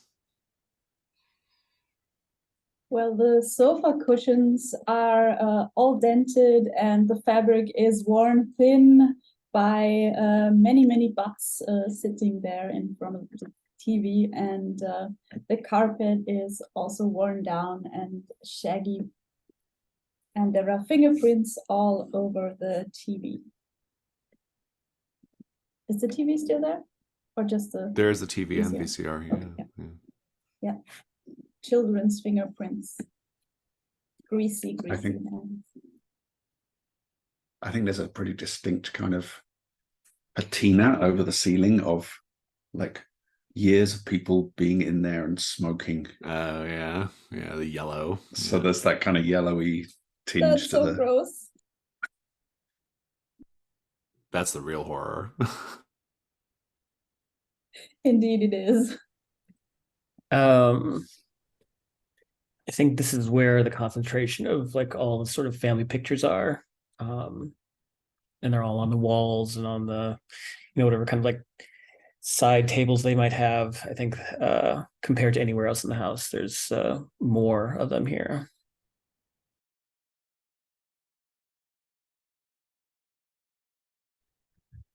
So most frequented room, that tells me that maybe we see like many let's say different chairs and furniture all brought into this room, because this was like the area where they hang out the most and hanged out, and they really spend a lot of time here. Maybe there's even some toys from the children, because they still, when they were playing while the TV was on. So Taylor, you're in this TV room. What do you do? Well, I check the VCR, obviously. If there's a tape in there. Just in case, There's not, as long but I will tell you this. Oh, well. The power has been disconnected from 18 Escondido Street for years for obvious reasons. The lights did not flick on when you came in, and there's clearly no power. But the VCR is flashing 12 o'clock, 12 o'clock, 12 o'clock, 12 o'clock. Okay, I check the cord. It's unplugged. Jeez. Please make the day move. What are you afraid is going to happen if you lose your nerve?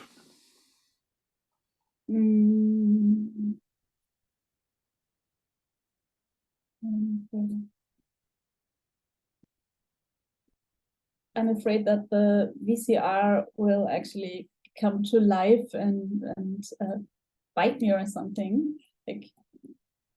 Very good. Roll with this is clearly supernatural, so roll with sensitivity. And because of your condition, I'm going to put you at disadvantage as well, because I think you're probing deeper than you probably would otherwise. Oh yeah, probably. All right. So 3 dice and take the so 2 I roll lowest. 3 and take the lowest. Yeah. I roll a 1, and a 6. Yeah, nice. So you got a 1 total with sensitivity -1. That might be the lowest roll I've ever seen in this game. Yeah, we're doing very well. We'll come back to the scene in a moment. Today, yeah. Unfortunately, we don't get XP, right? No, it's not Dungeon World, sadly. Zachary, the chair situation still doesn't work. It falls onto the floor, and then the door slams open, and Claire jumps out. She's like, "Boo!"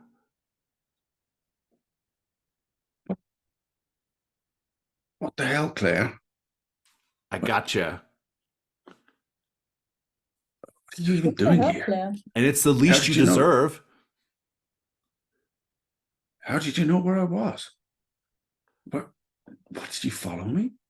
I knew where you were, Zachary, because I was able to access your internet history. And I saw you chatting with some people online, and I learned that this is where you were going to be this summer. This is what was so important that you had to do instead of, I don't know, returning my phone calls. It's, you know how I get. I'm caught up in research. I have these ideas buzzing around my head for the next book. Right. Right. I guess I did kind of rush off, but come on, you know how it is. I do know how it is. I know how it is. So I was thinking of just hanging out a little bit. This whole place is pretty cool, right? This place, Yeah, I mean it's a little unkept, perhaps. there are people that are saying it's haunted, right? Oh yeah? What do people say? Oh, that a family disappeared 10 years ago. No one knows where they went. Well, I saw a little boy right when I got here. What, outside? No, like in the house. I think there's like a little kid. I think he was just, I don't know, it's an abandoned house. Kids do shit like that. Yeah, it must be some neighbor kid Yeah. breaking into play. Yeah. Maybe. So what are you doing tonight? I hadn't really given that much thought just yet. Okay. Well, maybe I'll stop by 26 Rodenbecker Street. You know, a guy could get a kind of creepy vibe from you saying something like that, right?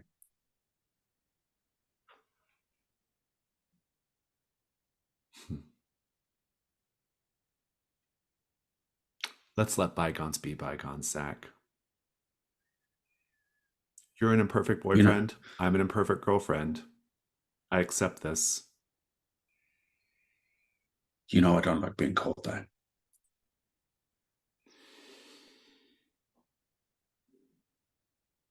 She steps backwards back into the pantry.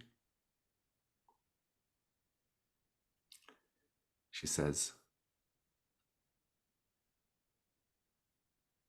well, if you want to make things right between us, you know where to find me.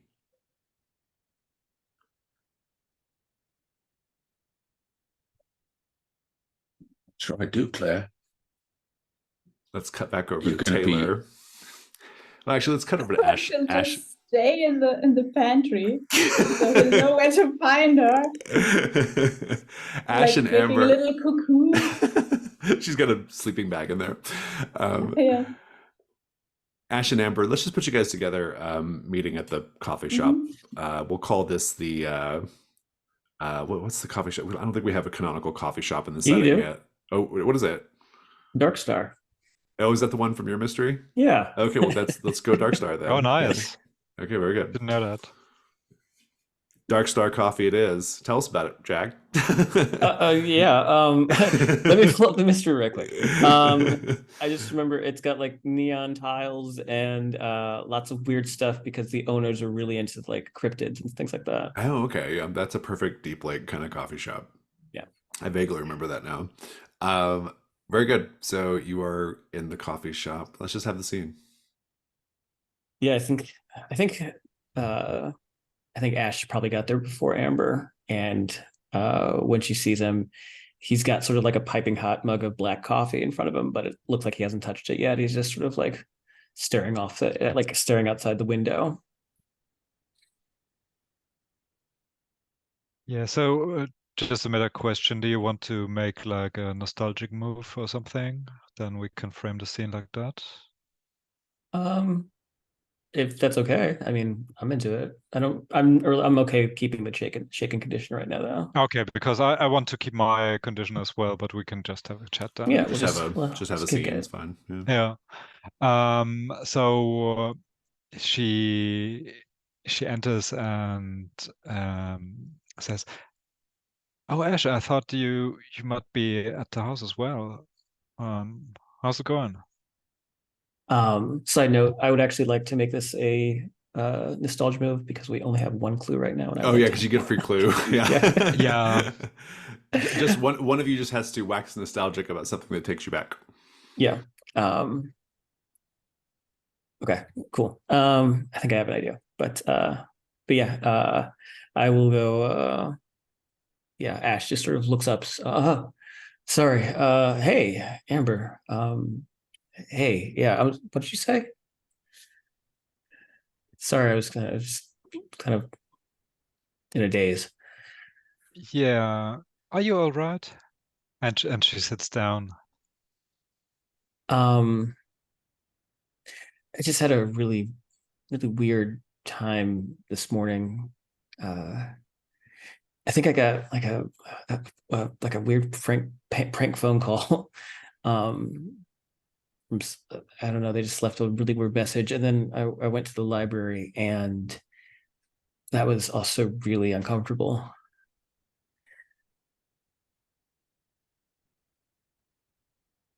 Well, I mean,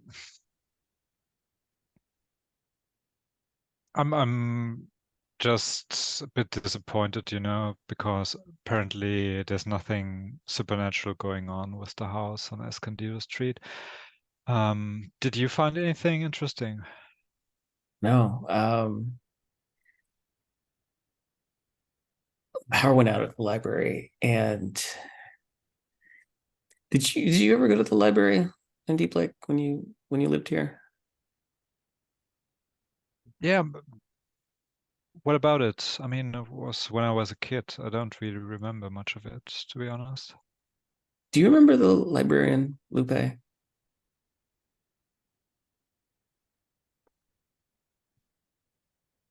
That name doesn't really tell me, well, I don't recall her.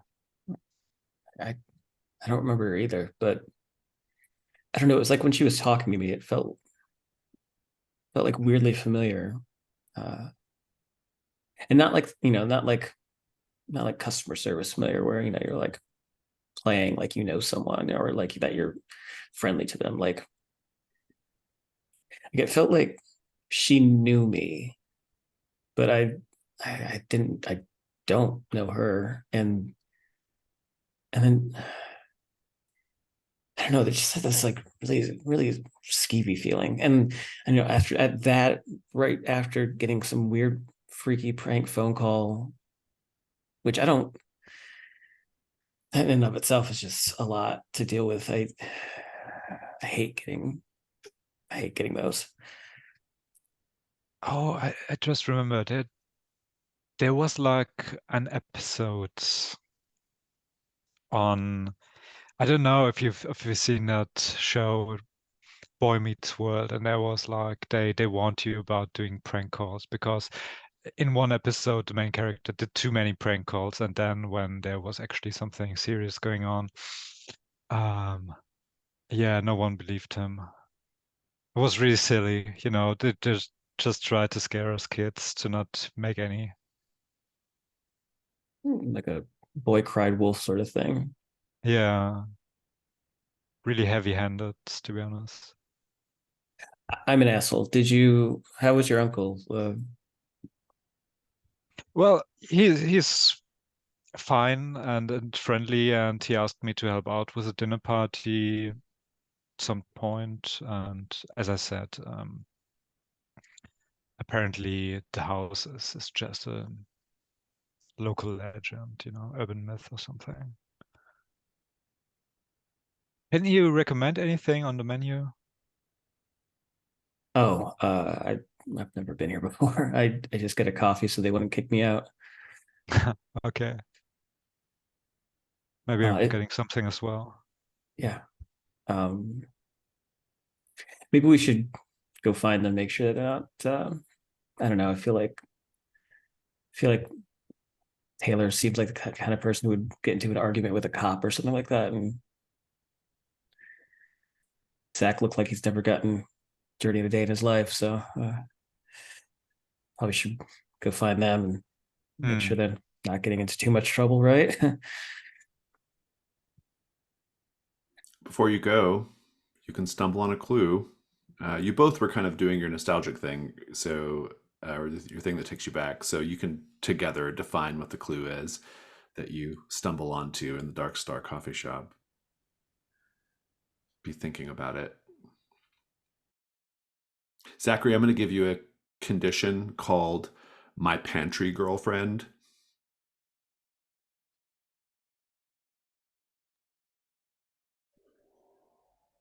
And she says from the closet or from the pantry, she says, so if you and your little friends are here to watch videotapes, there's a TV and a VCR in this house. I saw it on my way in. Indeed, Yeah, Taylor. Oh, go but ahead. the power's out. She's The like, power's out, Claire.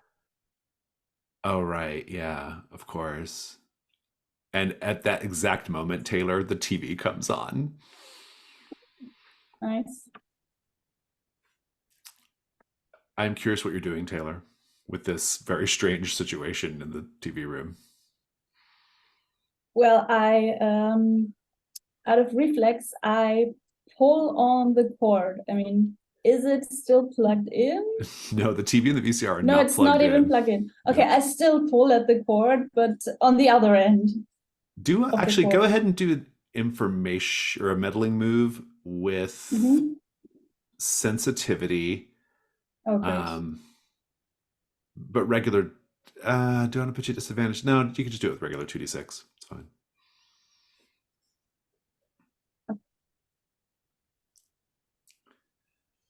Yeah, with -1, that is a 6. We're doing 6. great. So great. So great. Yeah. Taylor, there's a set of stairs off the TV room that go down into what must be a basement area. Of course there is. And you can hear from down in the basement, there's like some stairs, and the bottom of the stairs, you can hear a voice, a child's voice. 96, 97, Jesus 98, Christ, mother of 99, 100. Here I No, come. no, you don't. What do you do? I throw the TV down the stairs and run out of the room shouting for Zach. I think that's a good place to wrap our day phase, with you tossing a TV down the stairs and Zach encountering his pantry girlfriend and Amber and Ash meeting up with the group. Let's go to the desk. Do we have any moves that resolve in the desk? I don't think we do. I don't even think there are any in the game that do. But we have the keys. You do, yeah. The key. Yeah, at some point you're all going to have to narrate your key of the cave dweller. You can do that as you wish. Are you going to watch an Odyssey tape tonight? Yes, please. Where are you going to watch it? Rodenbecker Street? Or are you to go grab the TV from down the stairs? Yeah, we don't even need electricity. I like the idea of it cracked, but it's still going. It's up to you though if you're going to watch a tape. It sounds like we got at least one vote for watching a tape. I'll watch a tape, Yeah. but yeah, I think Zachary would vote for going back to Rodenbecker. Rodenbecker Street. Yeah. Or Far away maybe from watch people it who are somewhere sleeping else in so that pantries. Claire Yeah. can find us. Okay, so Rodenbecker Street then. Yeah. Mhm. Very good. Which of the 2 tapes are you going to watch? I'll remind you, you have at your disposal Happy Jack 06 Duress Signal, Pure White Pretext, or Deep Lake Off the Beaten Path. I vote for the first one because it sounds delightfully weird. Yeah, I'm there for that. Good either way. All right, then we'll do that one. Yeah, Happy Jack. That's the very first one. It's on line 22. There's a little Odyssey tape tab if you want to follow along here. But we'll come back to that in a moment. So here's where I would normally ask you what you're going to be doing during the upcoming night phase. I'm actually changing this part of the rules, and so I'm not going to do that. Instead, it's enough for me to know that you're going to watch the tape. So, and we'll figure out as we go from there. At this point, if you all wish, or any of you wish to narrate your Key of the Cave Dweller, you may do so, or you can wait until the end. I could do mine. Go ahead. I'm just trying to find the prompt again. Is that on the mystery tab? Or? It's on the mystery. I'll read it to you. It's basically just narrate a flashback to a fun activity you used to do with your family. Yeah, I think we see a young Zachary in the Fontenot household at the dining table, and they're sitting around playing Trivial Pursuit. And Zachary's father is in the Air Force, but kind of in some kind of more intellectually inclined branch of it than being a combat pilot or anything like that. And his mother is a teacher, and he's an only child, of course, because he's definitely got that kind of personality. And I think they all take quite a lot of pleasure in playing this game, which they consider a bit gauche and silly, but fun. But beneath this pleasure, beneath the kind of laughing and the smiling and the family bonding, you can detect that all of them are actually deeply competitive about this, and like all of them hate getting a question wrong, which doesn't actually happen very often, but when it does, there's just that kind of moment where you can detect that is not okay.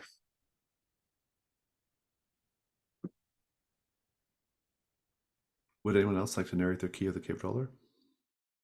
Yeah, I would like that.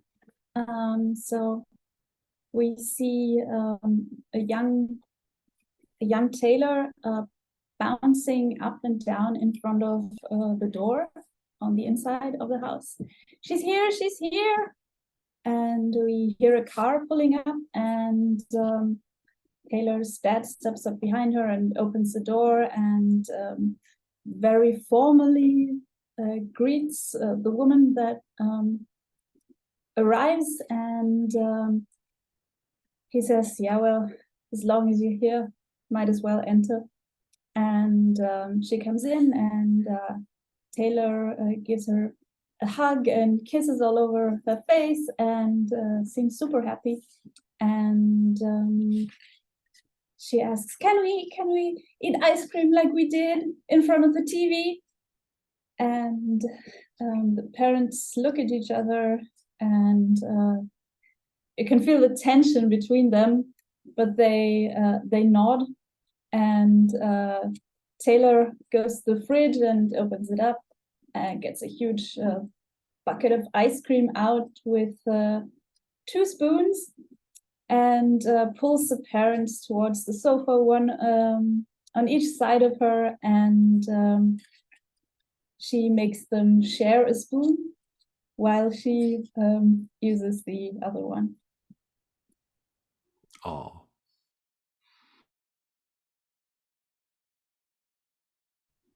Anyone else? So Yeah.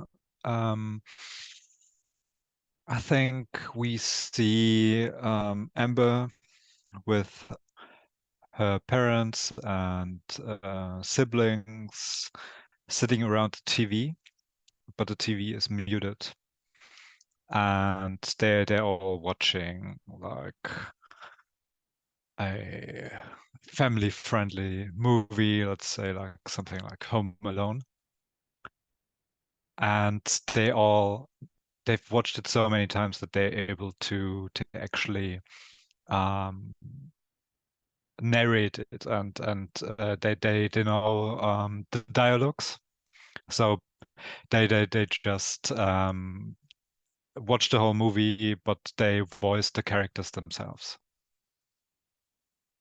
That's so weird. I love it. That's so cute. Yeah, I mean, I guess I can do one. So in this flashback, we see that it's later at night, and we see that there's a kind of a lanky older man, kind of like surrounded by electronic equipment in this sort of office space, and he seems to be working on repairing a VCR. And we see a small young boy in little Ninja Turtle onesie with like curly red hair and thick black rimmed glasses, and he stands at the door, and he has a book in his hand, and it's he says, "Dad, can we go read?" And the older man looks up from the VCR he's been fixing, and he looks at the clock and says, "Oh, sorry, I lost track of time. Yeah, come on, kiddo."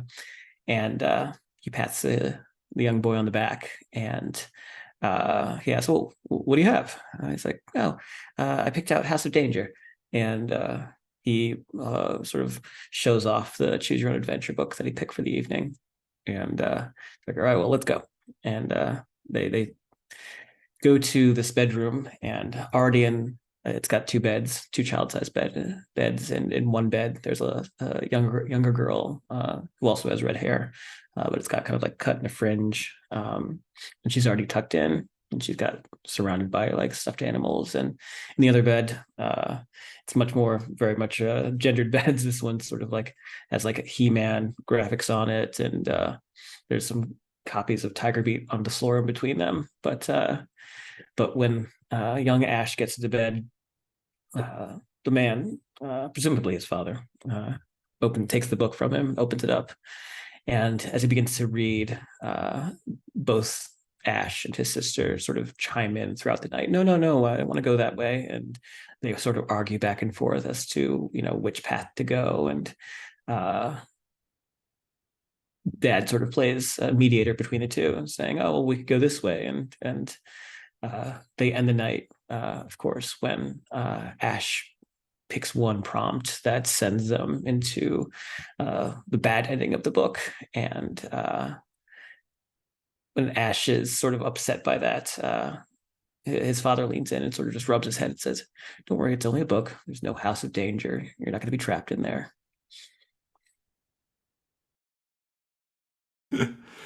Fantastic. Okay, great. At this point, I will introduce the Odyssey tape that we're doing. If you want to follow along, there's a tab for Odyssey tapes, and we're doing the very first one, Happy Jack 06 Duress Signal, Pure White Pretext. This tape is an episode of Happy Jack the Lumberjack and Friends, a children's show that aired on TV Odyssey. The episode opens on a scene where Happy Jack, a crude wooden puppet wearing a flannel shirt and knit cap, a plastic axe taped to his hand, is comforting his friend Lucy, who is portrayed by a crying 12-year-old girl. We have 4 prompts. Everyone's responsible for part of the first one. Prompt 2 will be Michael. Prompt 3 will be Jack. Prompt 4 will be Natasha. We will take a 5-minute break so you all can read your prompt and think about what the tape is going to look like. When we get back, we'll do the night phase, which is mostly just going to be watching the tape. There'll be very, very little role play for the characters in between. But yeah, it'll be fun. We'll come back. We'll do it in 5. Before we start the night phase, a couple of housekeeping things. Did we ever get our clue that we stumbled on in Darkstar? Yes. So we figured out that I think it's something maybe we found at Darkstar, since they've got like tributes to weird stuff that happened in Deep Lake. I think that in one corner there was a little figurine that Amber and I stumbled on, and it's a yellowed plastic ghost figurine. Interesting. What made you think it was a clue for Escondido Street? So I think that there's maybe even like a little shrine to the Rappaports. Oh, interesting. Yeah. Okay, yeah. So okay. sort of like in honor of them, or maybe has like it was maybe even taken from their house. There's maybe a little model of the house. Oh, that's creepy as hell. Yeah. Deep Lake is so weird. Yeah. Good, I love it. And also, Taylor, I wanted to memorialize that last little scene with you by giving you a condition called hide and seek. So Yay. note that. And now we're going to watch the tape. You're watching it at Rodenbecker Street.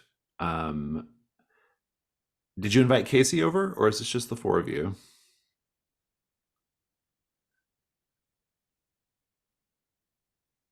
I wouldn't Zach? actually. Zachary would not have invited him over, but I think it'd be fine if anyone else I mean, did. he's hot, so why not? He's pretty hot, yeah, in his way. He's 2004 hot. He's really like 1999 hot, but he's Oh, he's If you insist, Amber. he's like a 6 everywhere else, but like he's like a deep like 9. So ooh. Vote. yeah. We press play on the tape. So is he? Do we or not? Do we not invite him? I sorry, think we decided he is there. I think Amber invited him. That's what it sounded like. Yeah. She's gonna cry. Sounds like she has a crush. So. Yeah. Let's begin the tape. The episode is supposed to be taking place in the forest where Happy Jack works, but the set appears to be someone's poorly decorated basement. What do we see that in the background that would be out of place in an actual forest? The tape abruptly cuts on, and it's got the sort of interlacing and the static that opens up, and the camera is focused on the sun of this forest scene, but the sun is not some beautiful orb of light. It is just a hanging construction light, and it's got these sort of yellow construction paper rays that have been taped onto it very haphazardly. It sort of just sways a bit back and forth as the camera zooms out to reveal the rest of the forest. So I think there are several animals, but obviously they don't move because they're taxidermied. And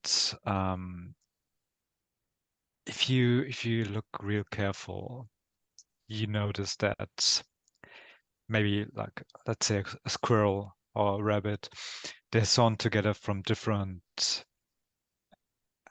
squirrels or different rabbits, so it doesn't really match every part. So it's really creepy.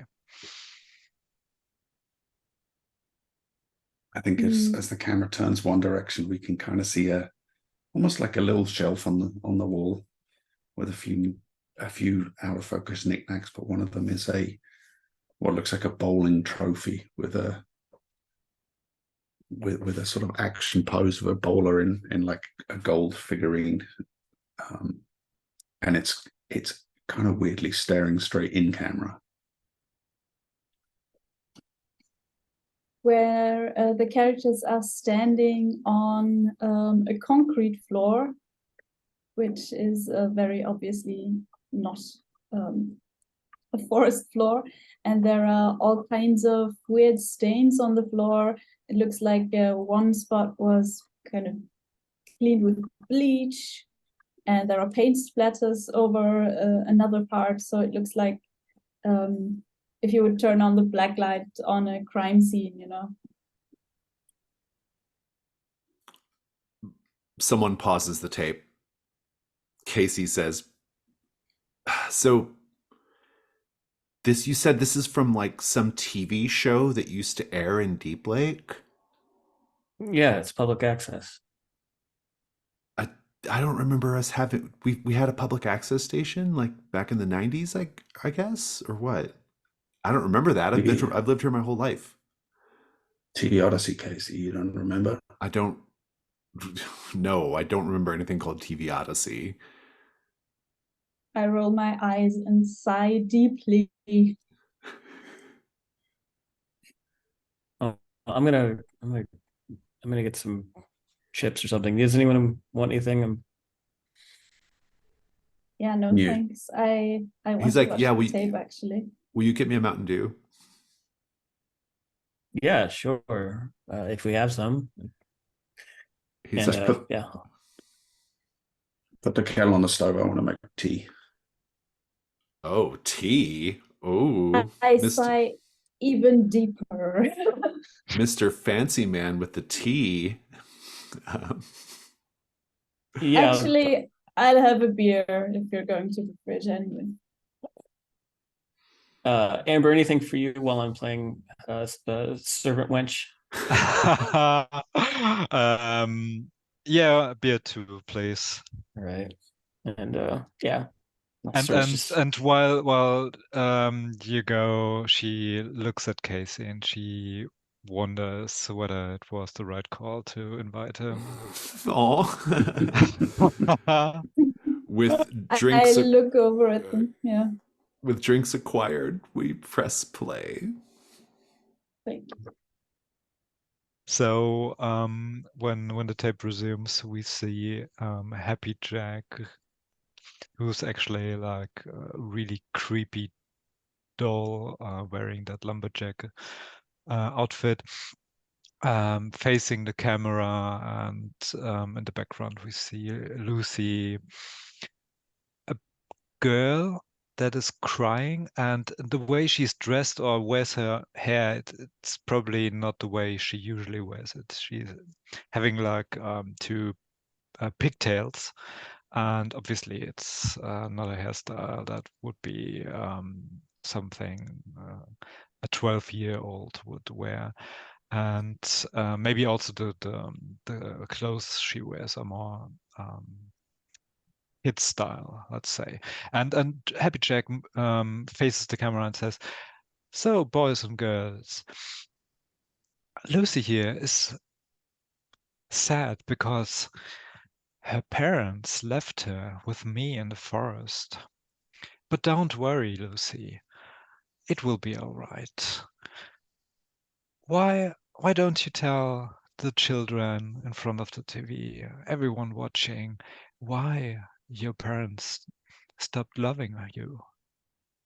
And then the camera focuses on Lucy, and she's still sobbing, and you see her eyes moving as if she's reading something. And it's very unnatural the way she speaks, and she says something like, I was so naughty. I always annoyed my parents by disturbing them in the night.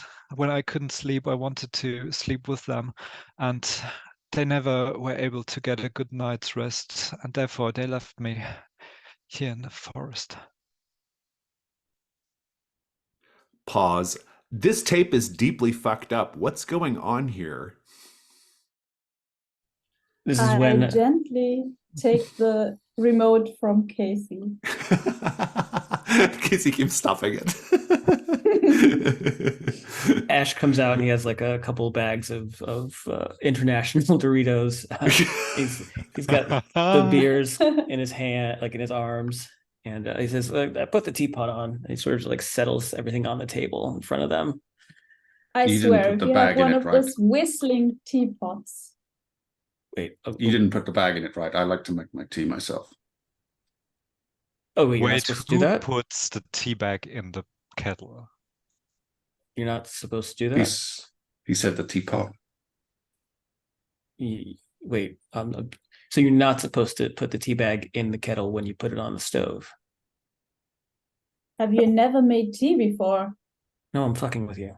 And he just sort of picks up a bag of like nori flavored Doritos from Japan and just sort of starts to munch on them. Oh, I those thought are my nori favorites. flavored tea. I was like, okay. We press play. There's an abrupt cut from that close up of Lucy, and we see the camera has been pulled back to reveal the floor and reveal Lucy sitting down in a chair. And she's her tears are still on her cheeks, but she seems to have calmed down. We see Happy Jack on the other side of the screen, and he is wielding his little taped on plastic axe. He says to Lucy, "Well, Lucy, you know, the best way to really stop annoying your parents, well, you won't annoy them if they can't hear you. Come on out, Sylvester Squirrel," and we can hear the rattling of some kind of metal, possibly like a pulley, something squeaking, something that needs to be oiled. As something is lowered from above, we see a body. It's of a person, and they are dressed up in this sort of almost squirrel mascot outfit, but their hands have been suspended almost as if like on marionette strings. We see that this person has a bright blue piece of fabric wrapped around their mouth. We see that Mr. Happy Jack, he one of his hands brings out what appears to be like a large cleaver, but this is clearly not plastic. It shines in the light of the construction lamp sun. And you know the best way, Lucy, to keep people from hearing you? You got to take their ears off.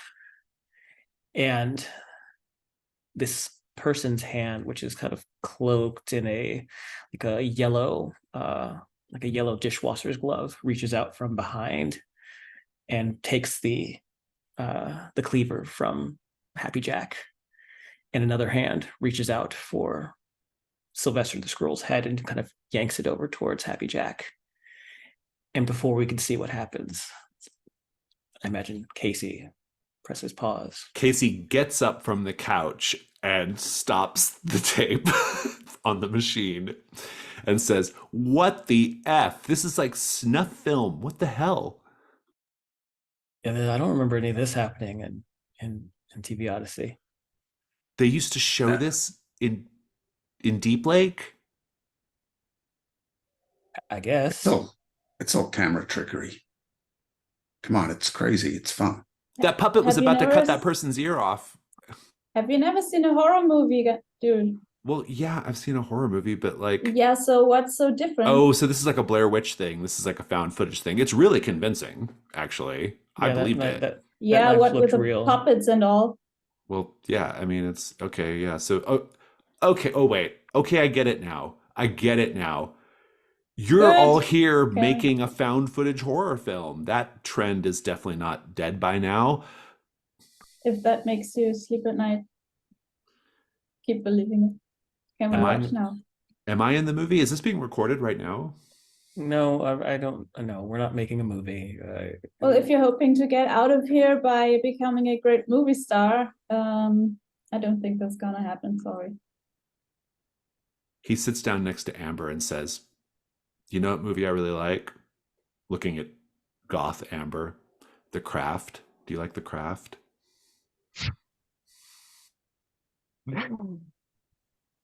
I haven't seen it actually. Maybe if you got it at home, we can watch it sometime.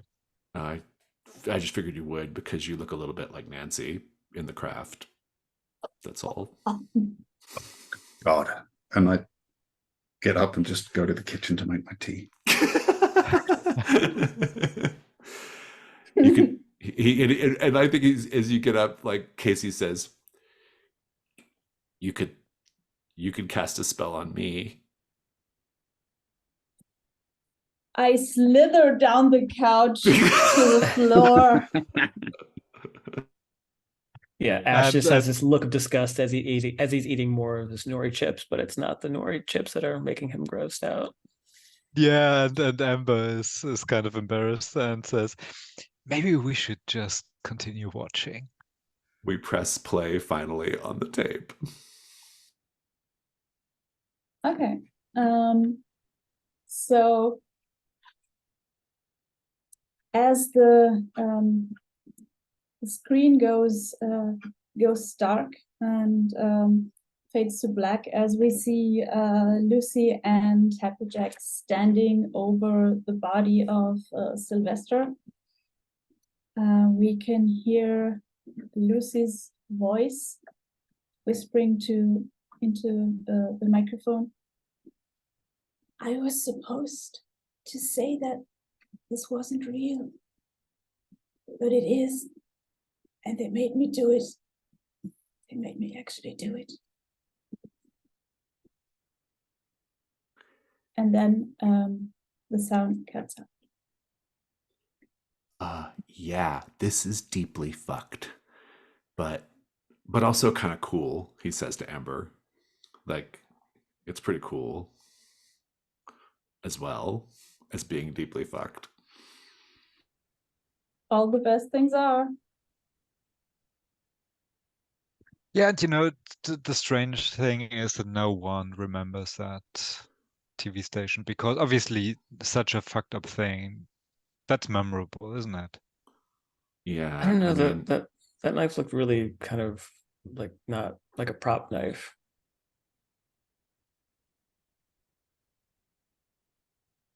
Do you mean the cleaver? Yeah. But it looked like a prop knife, or it didn't? No, it didn't. It looked real. well, the little girl said that it was real. Not that I really believe that actually happened, but Gotta be one heck of an actress, I guess. how's your tea, little Lord Fontenot?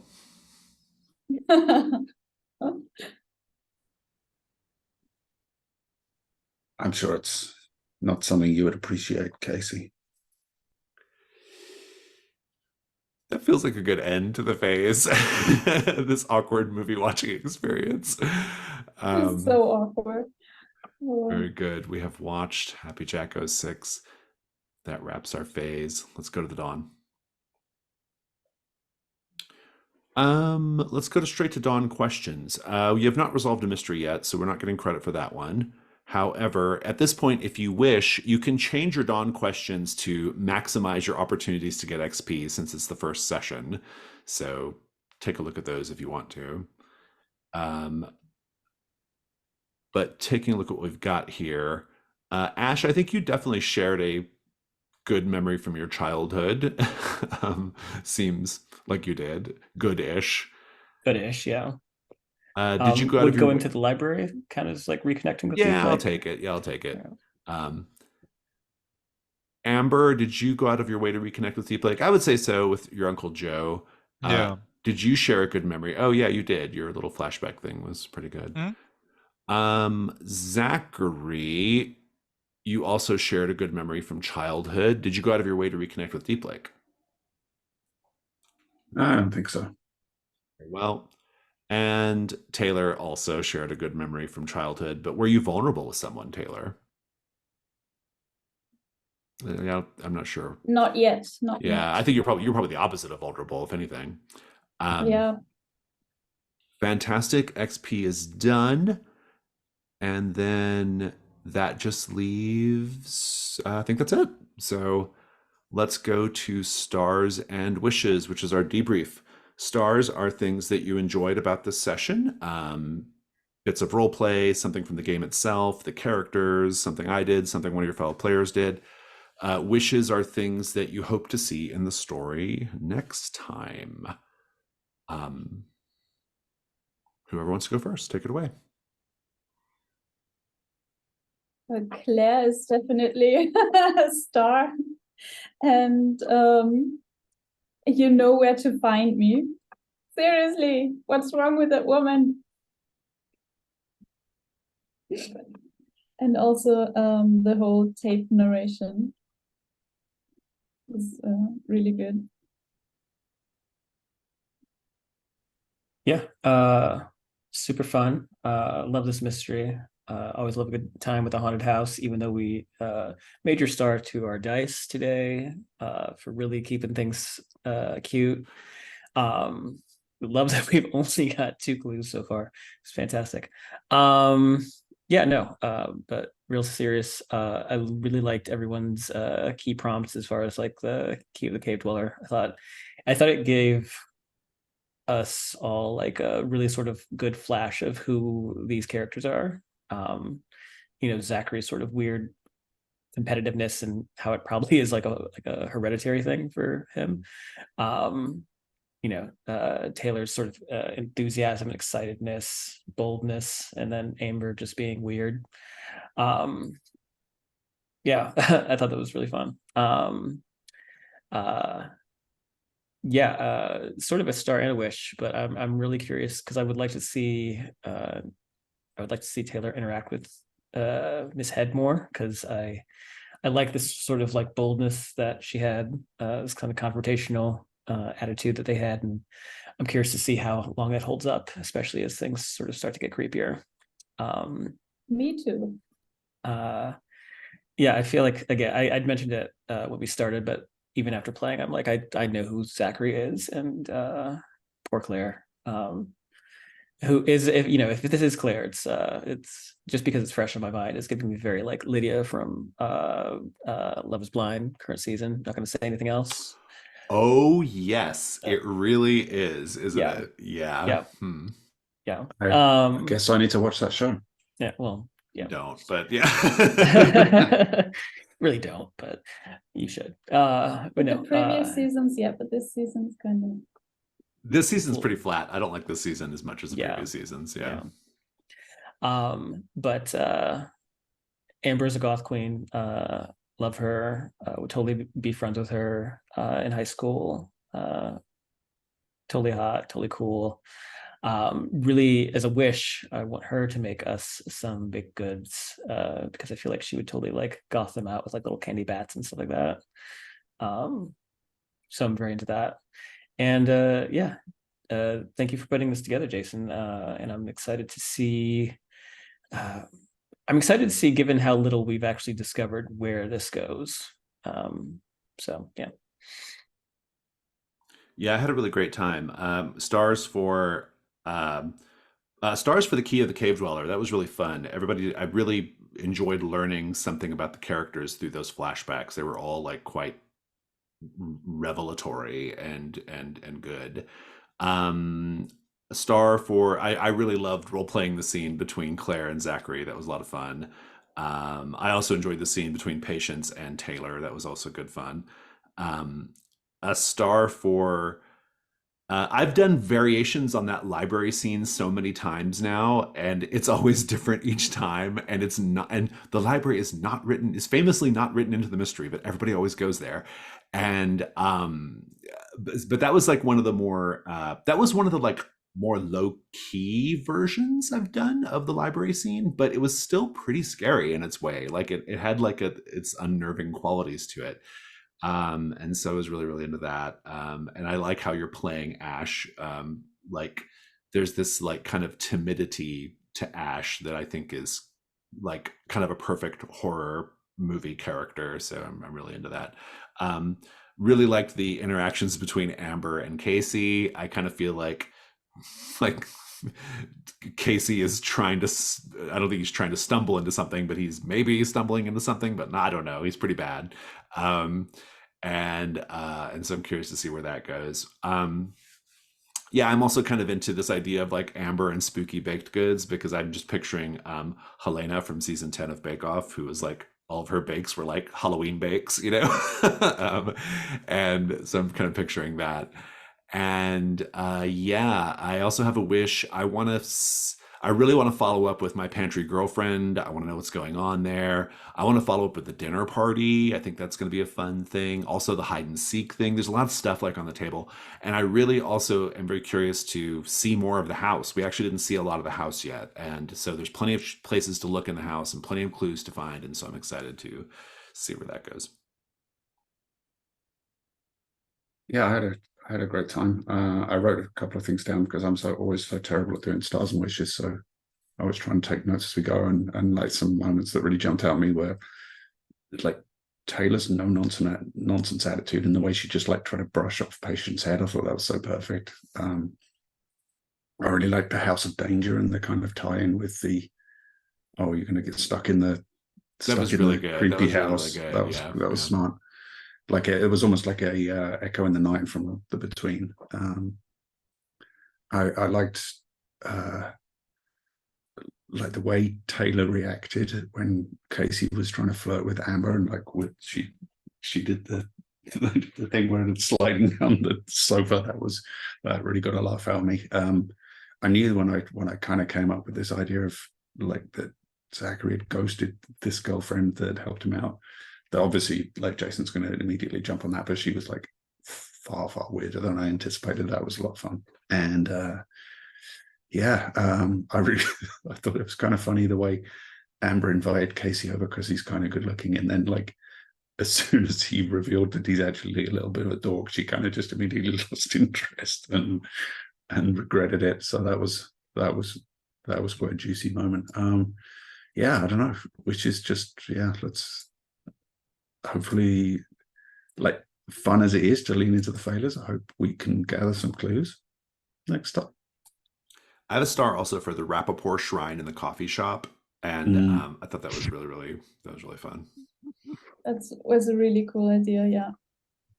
Yeah, I like the coffee shop as well, and I hope we get to go there again. I really enjoyed the way the session was structured because we had some moments that were quite funny and some really terrifying moments as well. And I loved, like, in a very Jason, the way you delivered some things, like just some minor throwaway lines about the family being deeply disturbed that went to the open house, and then we get that something is wrong with this place, and then I really enjoyed how creepy the scene at the library was. And when I think it was a pretty cool idea of Rob to have Zachary's ex being like they're separate because he ghosted her. So that really opens up some interesting dynamic, because the way we've seen her, she didn't like that way that relationship ended. I talking about relationships, I really and I think it's cool to see that Taylor has many partners, and I'm curious whether one of them will come up, or maybe if they find some new people to hang out with in Deep Lake. And I think it was quite interesting to see you deal with the neighbor, patient Ted. And I was afraid she at some point might call the cops, but you were so self-confident, and that was probably enough to impress her. And yeah, I really enjoyed how you portrayed Ash, Jack, especially when he was scared and shaken from the library, and then we had our interaction at the coffee shop. In terms of wishes, I'd really love to see what the dinner party actually means. And also, I enjoyed how, and I'm really curious to explore the house more and see what Ellie is all about, because that hide and seek aspect, I think that's really interesting.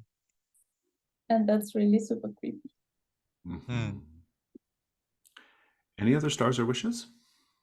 A wish of mine would be to get to know the characters even better and to have some interaction, some more interaction between the characters.